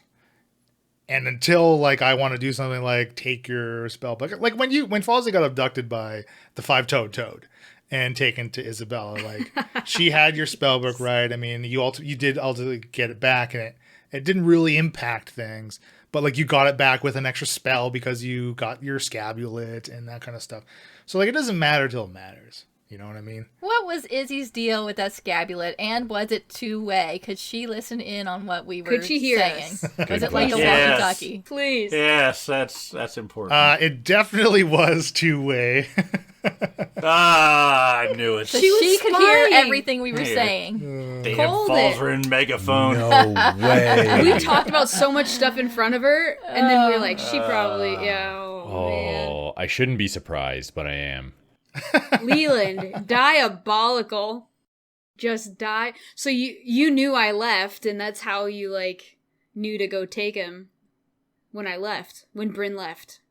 He didn't have the scapulet yet. Didn't have Oh, the that's scapulet then. pre-scapulet? Okay, That was sorry. pre-scapulet, yeah. That was pre-scapulet. So when your solo session, you might have been with Falzarin, right? We've talked about that before. If you were with him, he might not have been abducted. You might have been able to stop it. but you all chose the rooms you chose. You divvied up the rooms the way you did it. Each, there was going to be something going to each room to put an obstacle in front of, each party member to attempt to get Falzern abducted. If you had stopped it, you would have stopped it. Like, it's not, I wouldn't have made it happen just to make it happen, right? Again, it was just as a result of choices and consequences. Oh, man. Now, I don't think it was a mistake. Chat's asking. I don't think it was a mistake to let Thuff the Younger raise Falsey because. You mean Kralikian. Or not Kralikian. Exactly. Because it was a role. Like, it was a role. And the role was achieved. So, if it didn't happen, it didn't happen. He's a good emissary. Is Falsey any good at swimming? Could you remind us? He's asking about our next campaign. Is there interest in playing in Aspara? Well, we already know we're not playing in Aspara. Yes, we do have, I don't know how much we want to spoil. Maybe not very much, but there are fairly concrete plans for our next campaign already. And it won't be in Aspara. No. And it's going to be a totally different group of people. Stay tuned. Sure. Well, I'm still going to be playing. And I think You're going to be... Yeah. You mean Bill? Yeah, Is gonna Bill's be still Okay. playing. Yeah. Are you going to be really, really good at holding your breath? Because someone in chat's reminding us that you're really good at swimming. So, that was a pretty good joke for a while. Maybe. Oh, man. So campaign 2, we discussed that we want to. Again, as John mentioned, like Aspara is a very small place, but we're going to try something a little different and have our campaign pretty well contained to like a major city, like something a la like Waterdeep size-ish city, right? Where there's a lot of things going on. There's a lot of spaces that to be explored. There's going to be a lot of different like types of factions, and we're going to have a faction stand, all of which we're slowly kind of fleshing out. But we're going to try to do something that maybe feel a little different. Still be focused on roleplay as we usually are, and also maybe have more like downtime moments and opportunity for the players to have projects going on, or more time will pass in campaign 2. So it's going to be different. It won't be 2 months. It'll be longer. It's not going to be just like a 2-month campaign. It's going to be the same, but it's going to be different. I think we're all really excited. I know we've been talking about our new characters and, like we said, how well they're going to flesh together, hopefully, and then whether or not they're going to actually cooperate with each other. Yeah. Someone's suggesting Shaft the Younger, just throwing it out there. And campaign 2 will still be 5th edition. We are playing D&D. Paranoia, eventually. We'll do that again. There's a lot of other games I think we want to so try goofy. But even The Forgotten Hive, like, if you guys have been caught up, the episodes are hilarious. The monsters, not necessary. Rivers are good enough. And Emily just let us take care of our own selves there. Just like, I don't even know. We make anything seem almost like paranoia, I feel like. I got a question, Leland. Is Nina alive or dead? I gotta know, because Shaft spends the rest of his life with her. Yeah. As Shaft and Nina take their voyage to Diamond Head, like slowly she begins to get more color back. The stitches around her limbs and stuff, they heal into scar tissue as the stitches fall out, and she does regain her humanity and is not in fact undead, but is truly alive. So what happened to her from the time in Victor where Shaft was there and she was sort of insane, right? Yeah, Losing due her to mind. Jessica's effects. Mm-hmm. Yeah. To the time when he saw her again at the very end. What happened? Well, very, very shortly after the party left Victor, Nina's soul was harvested by Jessica and put into an Iron Cobra. I mean, it's as simple as that. And then the body's discarded. So there is an after credit scene where shortly after Sardo the Revenant is defeated for the first time, where his soul goes into the second body he was in, which happens to be in where they stored all the discarded bodies in Victor. You know, the soul inhabited one of those corpses. So that, of course, would be, you know, where they just discarded Nina to, etc. So yeah, essentially, I mean, her soul was harvested and used as a battery, basically. Okay, that's what we were hoping for. She's alive. And I mean, if you recall, in what was the episode 31, 32, maybe 33, probably more like, when we had JT and Ada on as our guest NPCs, they spoke of being at the tower and hearing an Iron Cobra speak about Tobias and use it to buy. Yeah. So Yes. yeah, it's been it's all been in there. Wow. Okay. The name Tobias meant nothing to me. Bias Forge. I'm excited to be a character that knows stuff next campaign, okay? Mia was in the dark a lot. Well, Mia also spilled her guts every chance she got, Hey. too. There's a reason we Mia was in the took dark. things from you on purpose.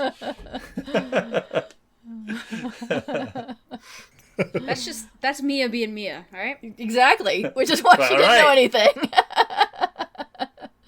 Yeah, it is funny. Like I really enjoyed the party dynamic throughout the campaign, right? Even as we, you know, lost some characters and gained some others.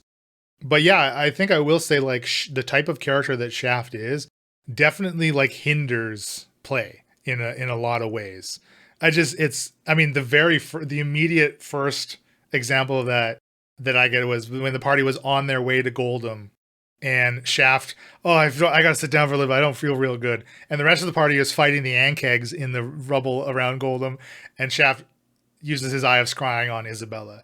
Sees Isabella in her true hag form, sees her creating the five-toed toad that ultimately gets sent Doesn't tell us. to Goldham and abducts Falzarin. Keeps it all to himself. Look, Shaft learned on Saturday morning cartoons that knowledge is power. Well, honestly, I don't know what Shaft would have made about it. Like, how do you make heads or tails of what he's seeing, right?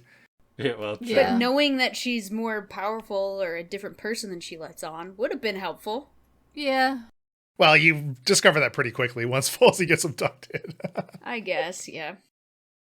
Chad's asking me if Mia's honesty was good role-playing or me just being me. I would like to say I believe it's role-playing.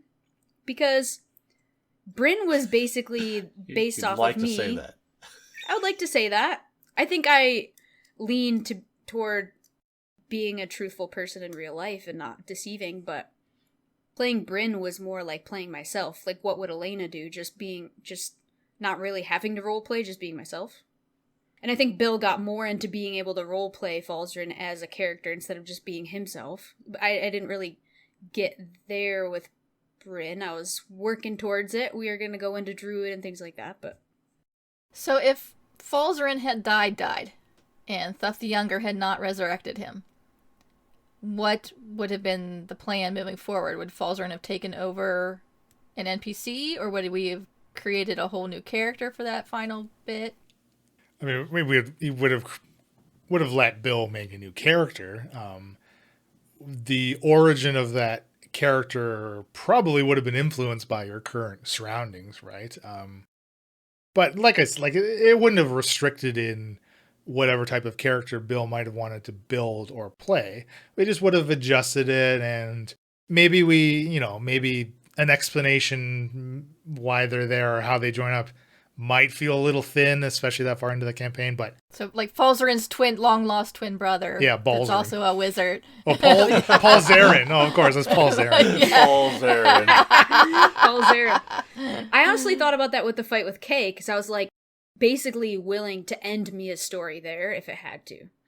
And same sentiment as Shikara with Izzy and all that fight. I was totally okay with if Mia died there as well. Like, just, I think that's what she would have done. So, I just figured at that point I could RP as like one of the paladins or, whatever.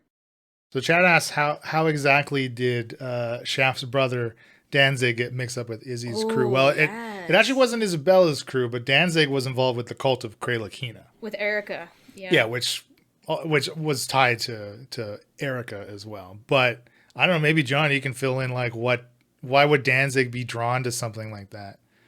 because we definitely had a back shaft. We had a back shaft in the Vorgrag Mountains where Danzig and Sybil went through this like blood portal to the elemental plane of water, exactly. And then from there they kind of... He was the bad brother, right? He was the one that was sort of outcast from the family, and Horik and I were trying to sort of bring him back around. He was the black sheep of the family kind of thing. And I don't know, it might have been in the back shaft, or at least maybe it was something I wrote, where we were trying to go up, and that was one of the things. We were going to try up and go up and save him and keep him from getting into the dark.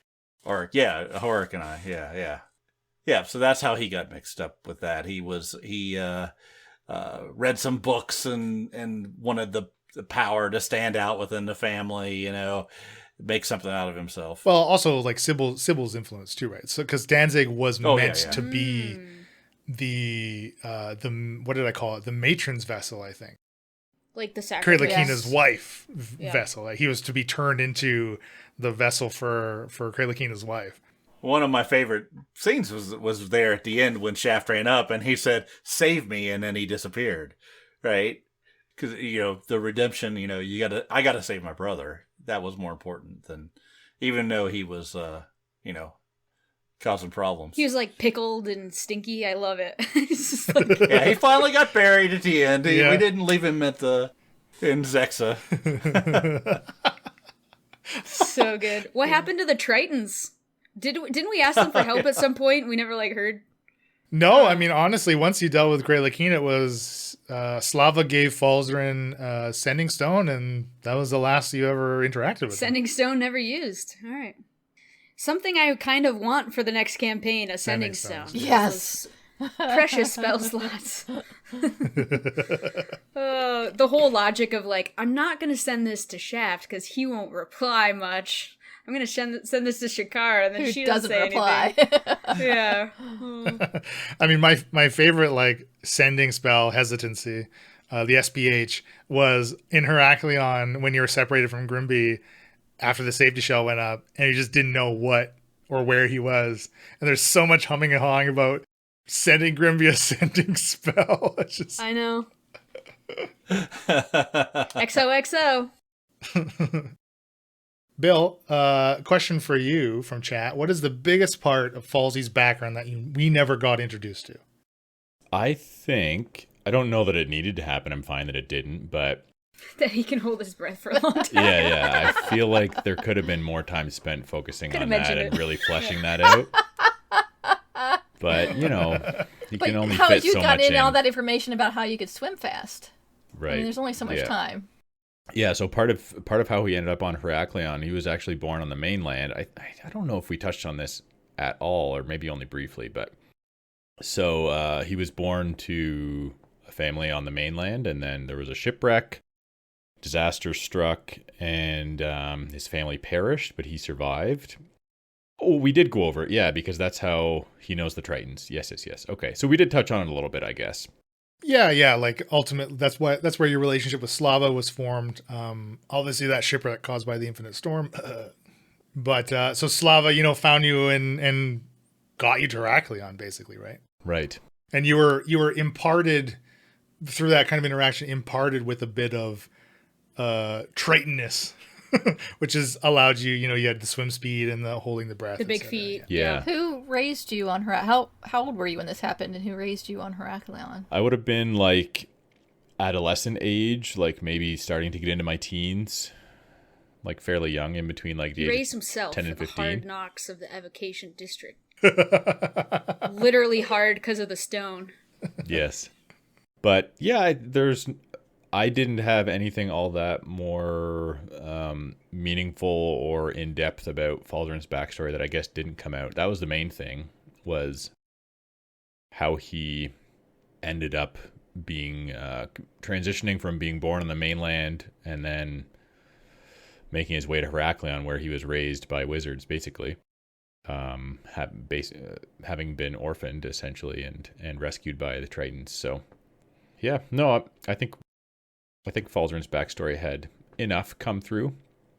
I didn't really have much more than that, to be honest.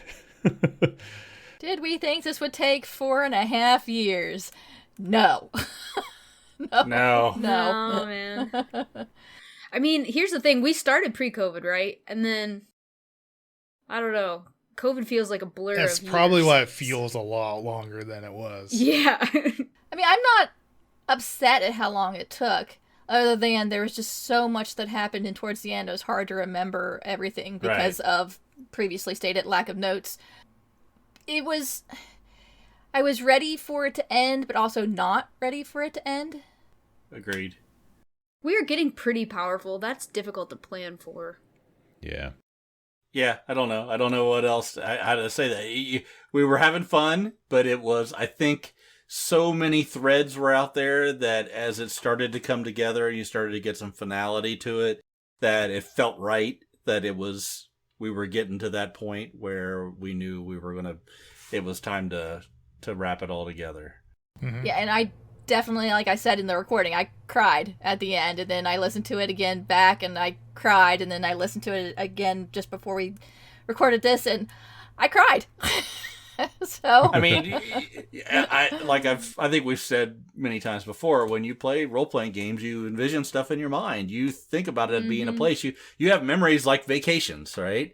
That you've taken in real life. Vacations. So it's knowing that it's done is sort of heartbreaking in a way. I think I was legit depressed for like a week after we recorded the finale. Yeah, like I was down for a week or two after. Yeah. And I don't even know how to describe it. It was just like lethargic, and I'm like, I didn't really want to do anything. It was a strange experience, honestly. Like almost like you're mourning something. Yes, exactly. Right. You're grieving Exactly. the loss of these like characters you're attached to, and this world that we've created together. And I don't know that I cried or felt depressed or anything. I teared up for sure when Leland was like the speech he gives at the end. Just I teared up. Emily was tearing up, which made me tear. Like Stuff all over again. I was very happy with how my character wrapped up, and I will forever remember these two characters. But Mia, I'm very attached to Mia, so very happy at how things ended, which helps. Bill? Man of many words. He's too emotional to speak. Sorry for the live audience. This is the pauses we usually edit I'm choked out. up. Very choked up. Are you referring to a question in chat for me? Or I just wanted to hear your opinion on wrapping up your first character and campaign. Okay. To be honest, I was a bit distracted by thinking about the question from chat, which is a bit of a tangent, but we'll edit it out. we can cut that out. We spent 4.5 years on my very first campaign. I mean, it's good and bad, I guess, because like I absolutely loved the experience, but obviously that's not realistic to expect other campaigns to last 4.5 years, and I guess it's not a bad thing, but there's a ton of depth that went into this world, and it became more and more and more believable the more time you spend in it. Mm-hmm. That's hard to replicate for sure. No pressure, Leland. I don't think you need to do it all, but in a city. I don't think you need to, right? Like there's benefits to having a long campaign. There's also cons, and vice versa. There's benefits to doing something that's shorter as well. Yeah, and those pros and cons are both. You got to look at it as us playing a game, and then us being a podcast too. Obviously, Right? Yeah. Like we're not planning campaign 2 to take 4.5 years to be completed, right? We're Purposefully trying not to do that. Yeah, and I don't know, maybe that is in the way that I need to prepare the campaign. Just might be something that is really on my shoulders to mitigate or mediate. But I don't know, like you say, like it feels nice when there's a lot of shit going on and you have choices, and that's the agency is with the players to figure out what and where they want to go and do in what order. And I don't want to put up any roadblocks in that aspect, just to service of making something 50 episodes instead of 70, right? Like, Right. so that's not going to happen. Right. An exact number is not the way to do it, I don't think. No. I mean, it's going to be different. I think it's going to feel different, but it's going to feel the same because obviously it's the five of us. I mean, Because it's we all have, Yeah. we all have, our kind of roleplay tendencies. Obviously I have, as somebody that, prepares the story and some of the plot points, I have, my own tropes that I'm going to try not to fall into and try not to reiterate things that maybe we did way early in the campaign that could have been done better. Maybe, you know what I mean? Like, Will there be a Blake Lakely-esque character? oh yeah, of course. Please Blake do. Lakely will show. Of course, Blake Lakely will show up in some capacity. Yeah. So Blake There's Lakely. always a Blake. There's always a Blake Lakely. But maybe you'll like this one. Maybe you'll like this version. Where of there's Blake. a Blake, there's a Lakely. Yeah. Oh, no, Izzy. No Izzy. No. No Izzy. Lizzie, Someone said Izzy too. Lisabella, Lizzie? Liz- A Sizzy? No. Lisabella bad. Maybe there could be I a think cat named Isabella. You can't, That's fine. You can't redo Isabella. Isabella is herself, and she's got to stay. I do enjoy the thought of returning to Aspara at some point. I know, like, forever ago, John kind of suggested like a pre-campaign one Aspara kind of thing, which might be interesting, might not. I don't know. Like 30 years prior, a prequel. Right. When a we go do our prequel. live shows, we'll do a one-shot set in Aspara Oh, that's right. with our yeah, Aspara characters. We're doing live shows? Fuck no. Let's hammer out some of these last few questions and then we can kind of wrap this up. From chat. So Falzer and Bill. Wow. In campaign 2, I'm going to be calling each of you by your Aspara characters a lot, I bet. But Bill, is there any spell that you regret not taking for Falzer? That's a hard one. I was always tempted by the fly spell, but I mean, I had Denny, so I didn't really need that spell. I mean, teleport is Teleport also would've been very nice. cool. I had You Dimension didn't Door. really. Yeah, you didn't use Dimension Door, so maybe you would have used Teleport. Well, teleport's a 7th level spell. Yeah, I Oh. didn't make it to being able to get teleport, but that would be a very cool one. Yeah, I don't know. I'm pretty happy. I spent a fair bit of time actually. Every time it was time for Falzarin to level up, I did a fair bit of reading. So, I think I'm glad with what I picked. I think Gravity Sinkhole is a sweet spell. Yes. Well, It is. it did do a little bit of damage to Shaft. The shaft, yeah. Emily, again from chat. I never saw Shakara's romance with Grimby coming and never understood her odd cult family. Would you explain that a bit and what it means to you? So the Shakara Grimby romance, I don't even remember how that started. But I think she just was attracted to his ruggedness and the little bit of a dark side to him. Mm-hmm. I think they're kind of like, especially once she started down the path of Warlock, they were really just very similar, I believe. Do you agree with that, Leland? They're kind of like, just had the same mentality. Yeah. Grimby definitely had an edge because, like, in chapter 1? Wow. No, chapter 2. Chapter 2, like, and when the Rising 2 went down, when it got attacked by Sybil and the Drowned, right? And the Coulter Kalakina, like, shell ship that ultimately became Rising 3. In the Hall of Rising 2 were barrels of phlogiston being transported, right? So, like, on behalf of the Paladins of Cultus. So, yeah, Grimby definitely isn't, like, a cut and dry, like, goody-goody, like, OG Shakara was. So I can see that. I can see that. Yeah, it's more shades of gray and 50? not well. Anyway, the whole cult family thing, I think, was Shakara's way of dealing with being in the cult. She didn't want to admit to herself how towards the dark side she had gone. So instead of saying cult, it was her family, and that was her way of making it right in her brain and for her in her mind. So it's just the people that she wanted close to her, like her friend Campbell, Hulsa, who basically asked to join her family because Hulsa wanted to be, that's what Hulsa needed, was to be part of a family. So Shakara happily welcomed her in and took her to be her sister. And it was just Shakara not admitting what the true situation was, I think. What if I joined your family? Offered. You denied many was down. times. So, like, towards the end, like, you weren't even going to be a part of the family because you had already said no. But if Falzarin had said, like, Shakara would have accepted Falzarin into the family. But not Shaft, because he said it was a cult. She didn't like it. It didn't really work with my story, but Yeah, no, it didn't. if I wanted to be chaotic, it's just be like, I want flowing hair. I liked the family aspect of it because, I mean, it really did make sense. I mean, you think of Shakara, originally she left everything she knew behind her. She left her family to go about accomplishing her 15 great deeds.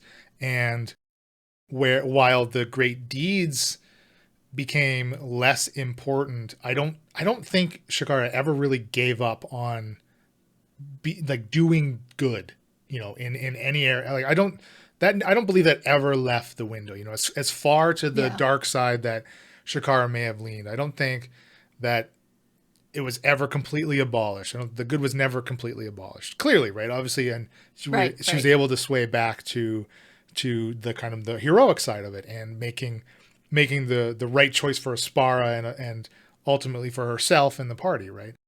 So that's why I enjoyed the family aspect. And I think that's why it was appealing to many of the NPCs. Now, you could say, if you wanted to be a little antagonistic about it, that Shakara was a little predatory in the NPCs, that she chose to offer a spot in the family, perhaps.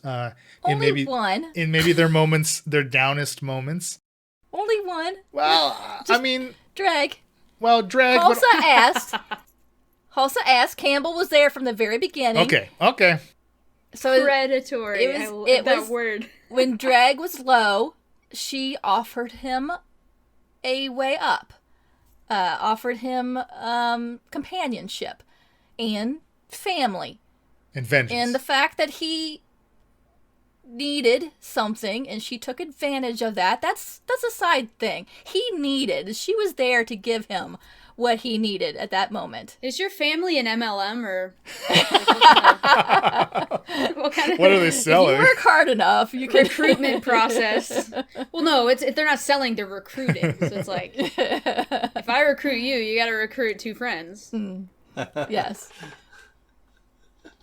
John, what part of your person shines through the most in Shaft? Oh. The manipulation.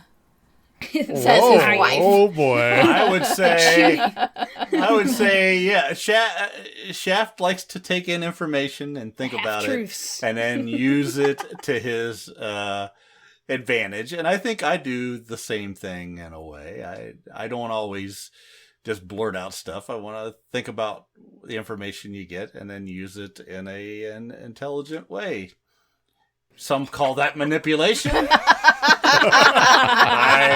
I just call it wisdom. That aspect of Shaft is why, he and Isabella could never get along or be on the same page. Really.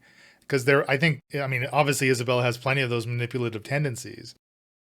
But I don't see the two of them really working together, even just temporarily, for the benefit of both of them, achieving a singular goal. I just don't. It doesn't mesh. They'd both be trying to get the upper hand on each other all the time. Yeah. Neither of them wants to be a bottom. So another thing when it comes to Isabella that the party didn't really have an opportunity to uncover, again, which kind of harkens back to how I don't know if underutilized is the correct term, but I'll use it. Underutilized Jessica was in the campaign, how some of your, the lack of some interactions with things around the coven as a party, maybe less so with Shakara, but the blank page in the book, right? In Alamar's family history and the tree, right? Yeah, I mean, obviously, it was Isabella that orchestrated the illusion of it, right? What? The very story about the member of Cultus wearing the armor and being the one that sealed away Dendar and Limerick, fabricated by Isabella over the 1,000 of years that she can Lies? slow drip this and make it reality, essentially, as a part of her long life. Because obviously, it doesn't. How did Kalar get sealed? Kalar was wearing the armor when everything got sealed away, because he had to have been, because that's kind of how it worked, as you saw with Samuel wearing the armor, right? A lot of those things that are just happening to the, it's obviously nothing that the party could have interacted with, because it's already done, right? It's just part of this kind of unraveling of how everything goes together. Now, maybe if like there was kind of motive to pursue Kalar himself, or who is like, this is armor of Kalar, but the Cultus family, where, like, maybe if that was pursued, like there would have been opportunity to kind of uncover more of that. But that's just kind of another one of those things that just in the narrative and how things went, it just wasn't something that the party could really have uncovered or discovered about Isabella. Yeah, I mean, it was just sort of a happenstance that we popped into Sammy's place and happened to find a secret door, which had the stuff all in there that gave us the information, right? That wasn't someplace we were traveling to. No. It was an accident that we denied and still potentially may not have ever been there. Using that portal system, that portal system was fun. I like almost regretted there being it existing and giving the party access to it. Why wasn't there a portal to Drakal? In Drakal, yeah. Isabella had no dealings in Drakal. Isabella had no connections to Drakal. The Coven had no connections to Drakal. But didn't she hire Detmer? She hired Detmer through Blake Lakely. That's really this tangential connection that Isabella has to Drakal. I mean, I suppose as far as Drakal, or as far as Isabella is concerned, Drakal is just another place in Aspara. Like, she cares about Heraklion as a place, right? I mean, there's very few like locations that are important to Isabella. I think her setting up in Zexa is more of a benefit of the small town. She can very easily insert herself as being a major figure in it, which kind of allows her to wield some, a little bit of more that, I guess power or influence there, just as a result of the way Zexa is, kind of thing. But yeah, I guess she just really had no need to have it in Drakal. And also, that would have been very convenient for the party once they gain access to it. Maybe a little too convenient. So. Yeah, you don't want her sitting your subway. She'd only been in Zexa for a few weeks, though. Yeah, she hadn't been in Zexa for very long. So how long do those portals take to make? They're just magically okay. She has her process to create them, right? And you saw Erica also trying to create her own as well, from the Coral Urn to Under the Tainted Lake. Which didn't go very well. Another trash question for me: which NPC do I relate to personally the most? Oh, I want to say that there's not much of myself in any of my NPCs, but obviously that's a lie. I think it's Grimby. I do think it's Grimby. Yeah. I don't know why. I guess he's described as being this like burly kind of jovial, go with the flow kind of person. I guess I can be like that sometimes. So yeah, I guess Grimby. So back to the earlier questions, like I know from my side why Shakara liked Grimby. Why did Grimby like Shakara? Ooh, that's a good question. Yeah, I don't know. I think what's very well, yeah. You met her as a Dragonborn. I think Grimby appreciated your like the strength that Shakara has and shows, like strength of character in addition to physical prowess, obviously something that could be important to Grimby. But a lot of the interactions that Shakara had with Hulsa, Hulsa and Grimby spent quite a bit of time together too, right? So it's kind of all into I think it's really like the actions that Shakara took as evil, quote unquote, that some of them may seem or irrational maybe some of them seem. I think, like you say, with Grimby having his kind of edge, that he can kind of commiserate with a lot of the choices you've made. He's himself made similar choices that would not be seen as something that a person of good standing or good character may make. So I think maybe it's more like a kind of like a kindredship that he saw in Shakara. That makes sense.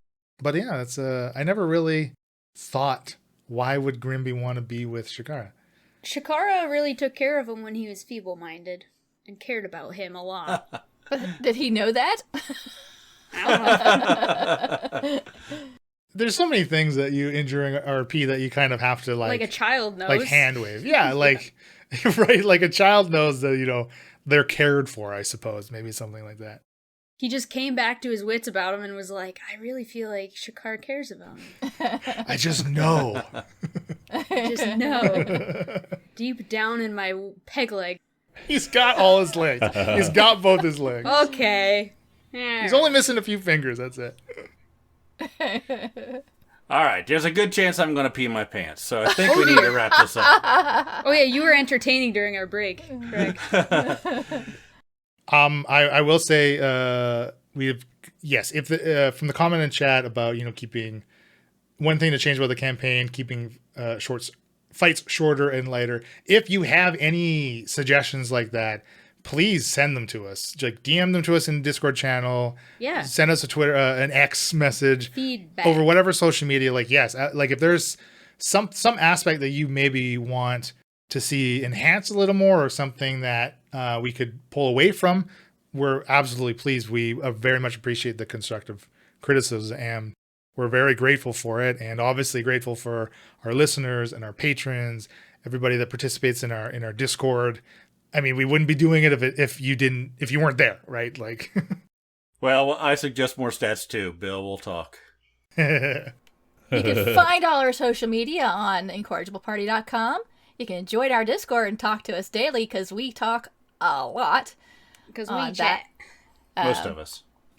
Yeah. I talk a lot on there. Yeah, we've formed a little community, and it's been so great. So much of this campaign was changed by your suggestions, your inspiration, your Patreon items. So again, thank you for supporting us in any way you can. Your follows, your subs, your lurks, your $2 inspirations, and Let people know about the new campaign coming up. It'd be Spread great the to get word. people in fresh and new when we're starting the next one.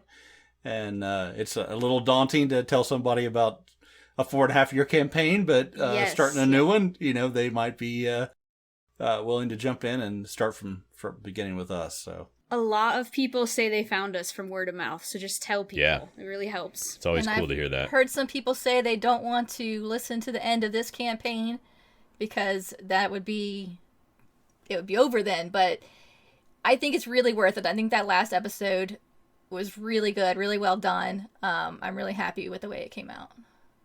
And they wouldn't be hearing this because they wouldn't have heard that one. So Yeah, that's true. We have really cool stuff planned for campaign 2, though. We've been in real life talking about it till 3 a.m. We're so excited about That is it when true, we've hung yeah. out in real life. So we're very excited for campaign 2. Lots of fun things. It's going to be the coming best ahead. campaign yet. The best 3 Yeah. campaigns yet. And we've heard you loud and clear that you like the after parties. So that's again, we really enjoy your feedback and use it. Yep. Great. All right. Take us out, John. well, for the last time, I've been Shaft and John. I've been Emily and Shakara. And Gozer. I'm Elena. I played Mia and Bryn. I've been Bill and Falzarin. And I'm Leland Steve.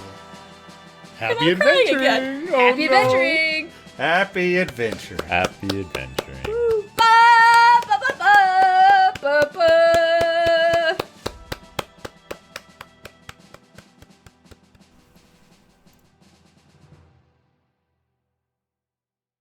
This has been a Sounds of Steel production. Before you continue, the Leelander has been redeemed. Oh, good. And Take 'em hydrate. off, baby. So you both need a drink, Take too. 'em off. John, hydrate. Oh, I'm sorry, you're watching Leland disrobe. Sorry, didn't mean to interrupt that. Leelander redeemed. Does anyone care if I baby. step away for a restroom break? Now give It's her. the monster's fault. If you're I wanna going to, hear the I'm going to secrets, too. though. So Yeah, okay, well, no secrets let's- till we Hold get that back. thought as if we're Yeah. really recording All right, without being live. let's take a quick break. Take Those staying, two. entertain the chat. Yeah. Wait, I didn't agree to this. Wow. I've been drinking the most, and I don't have to pee.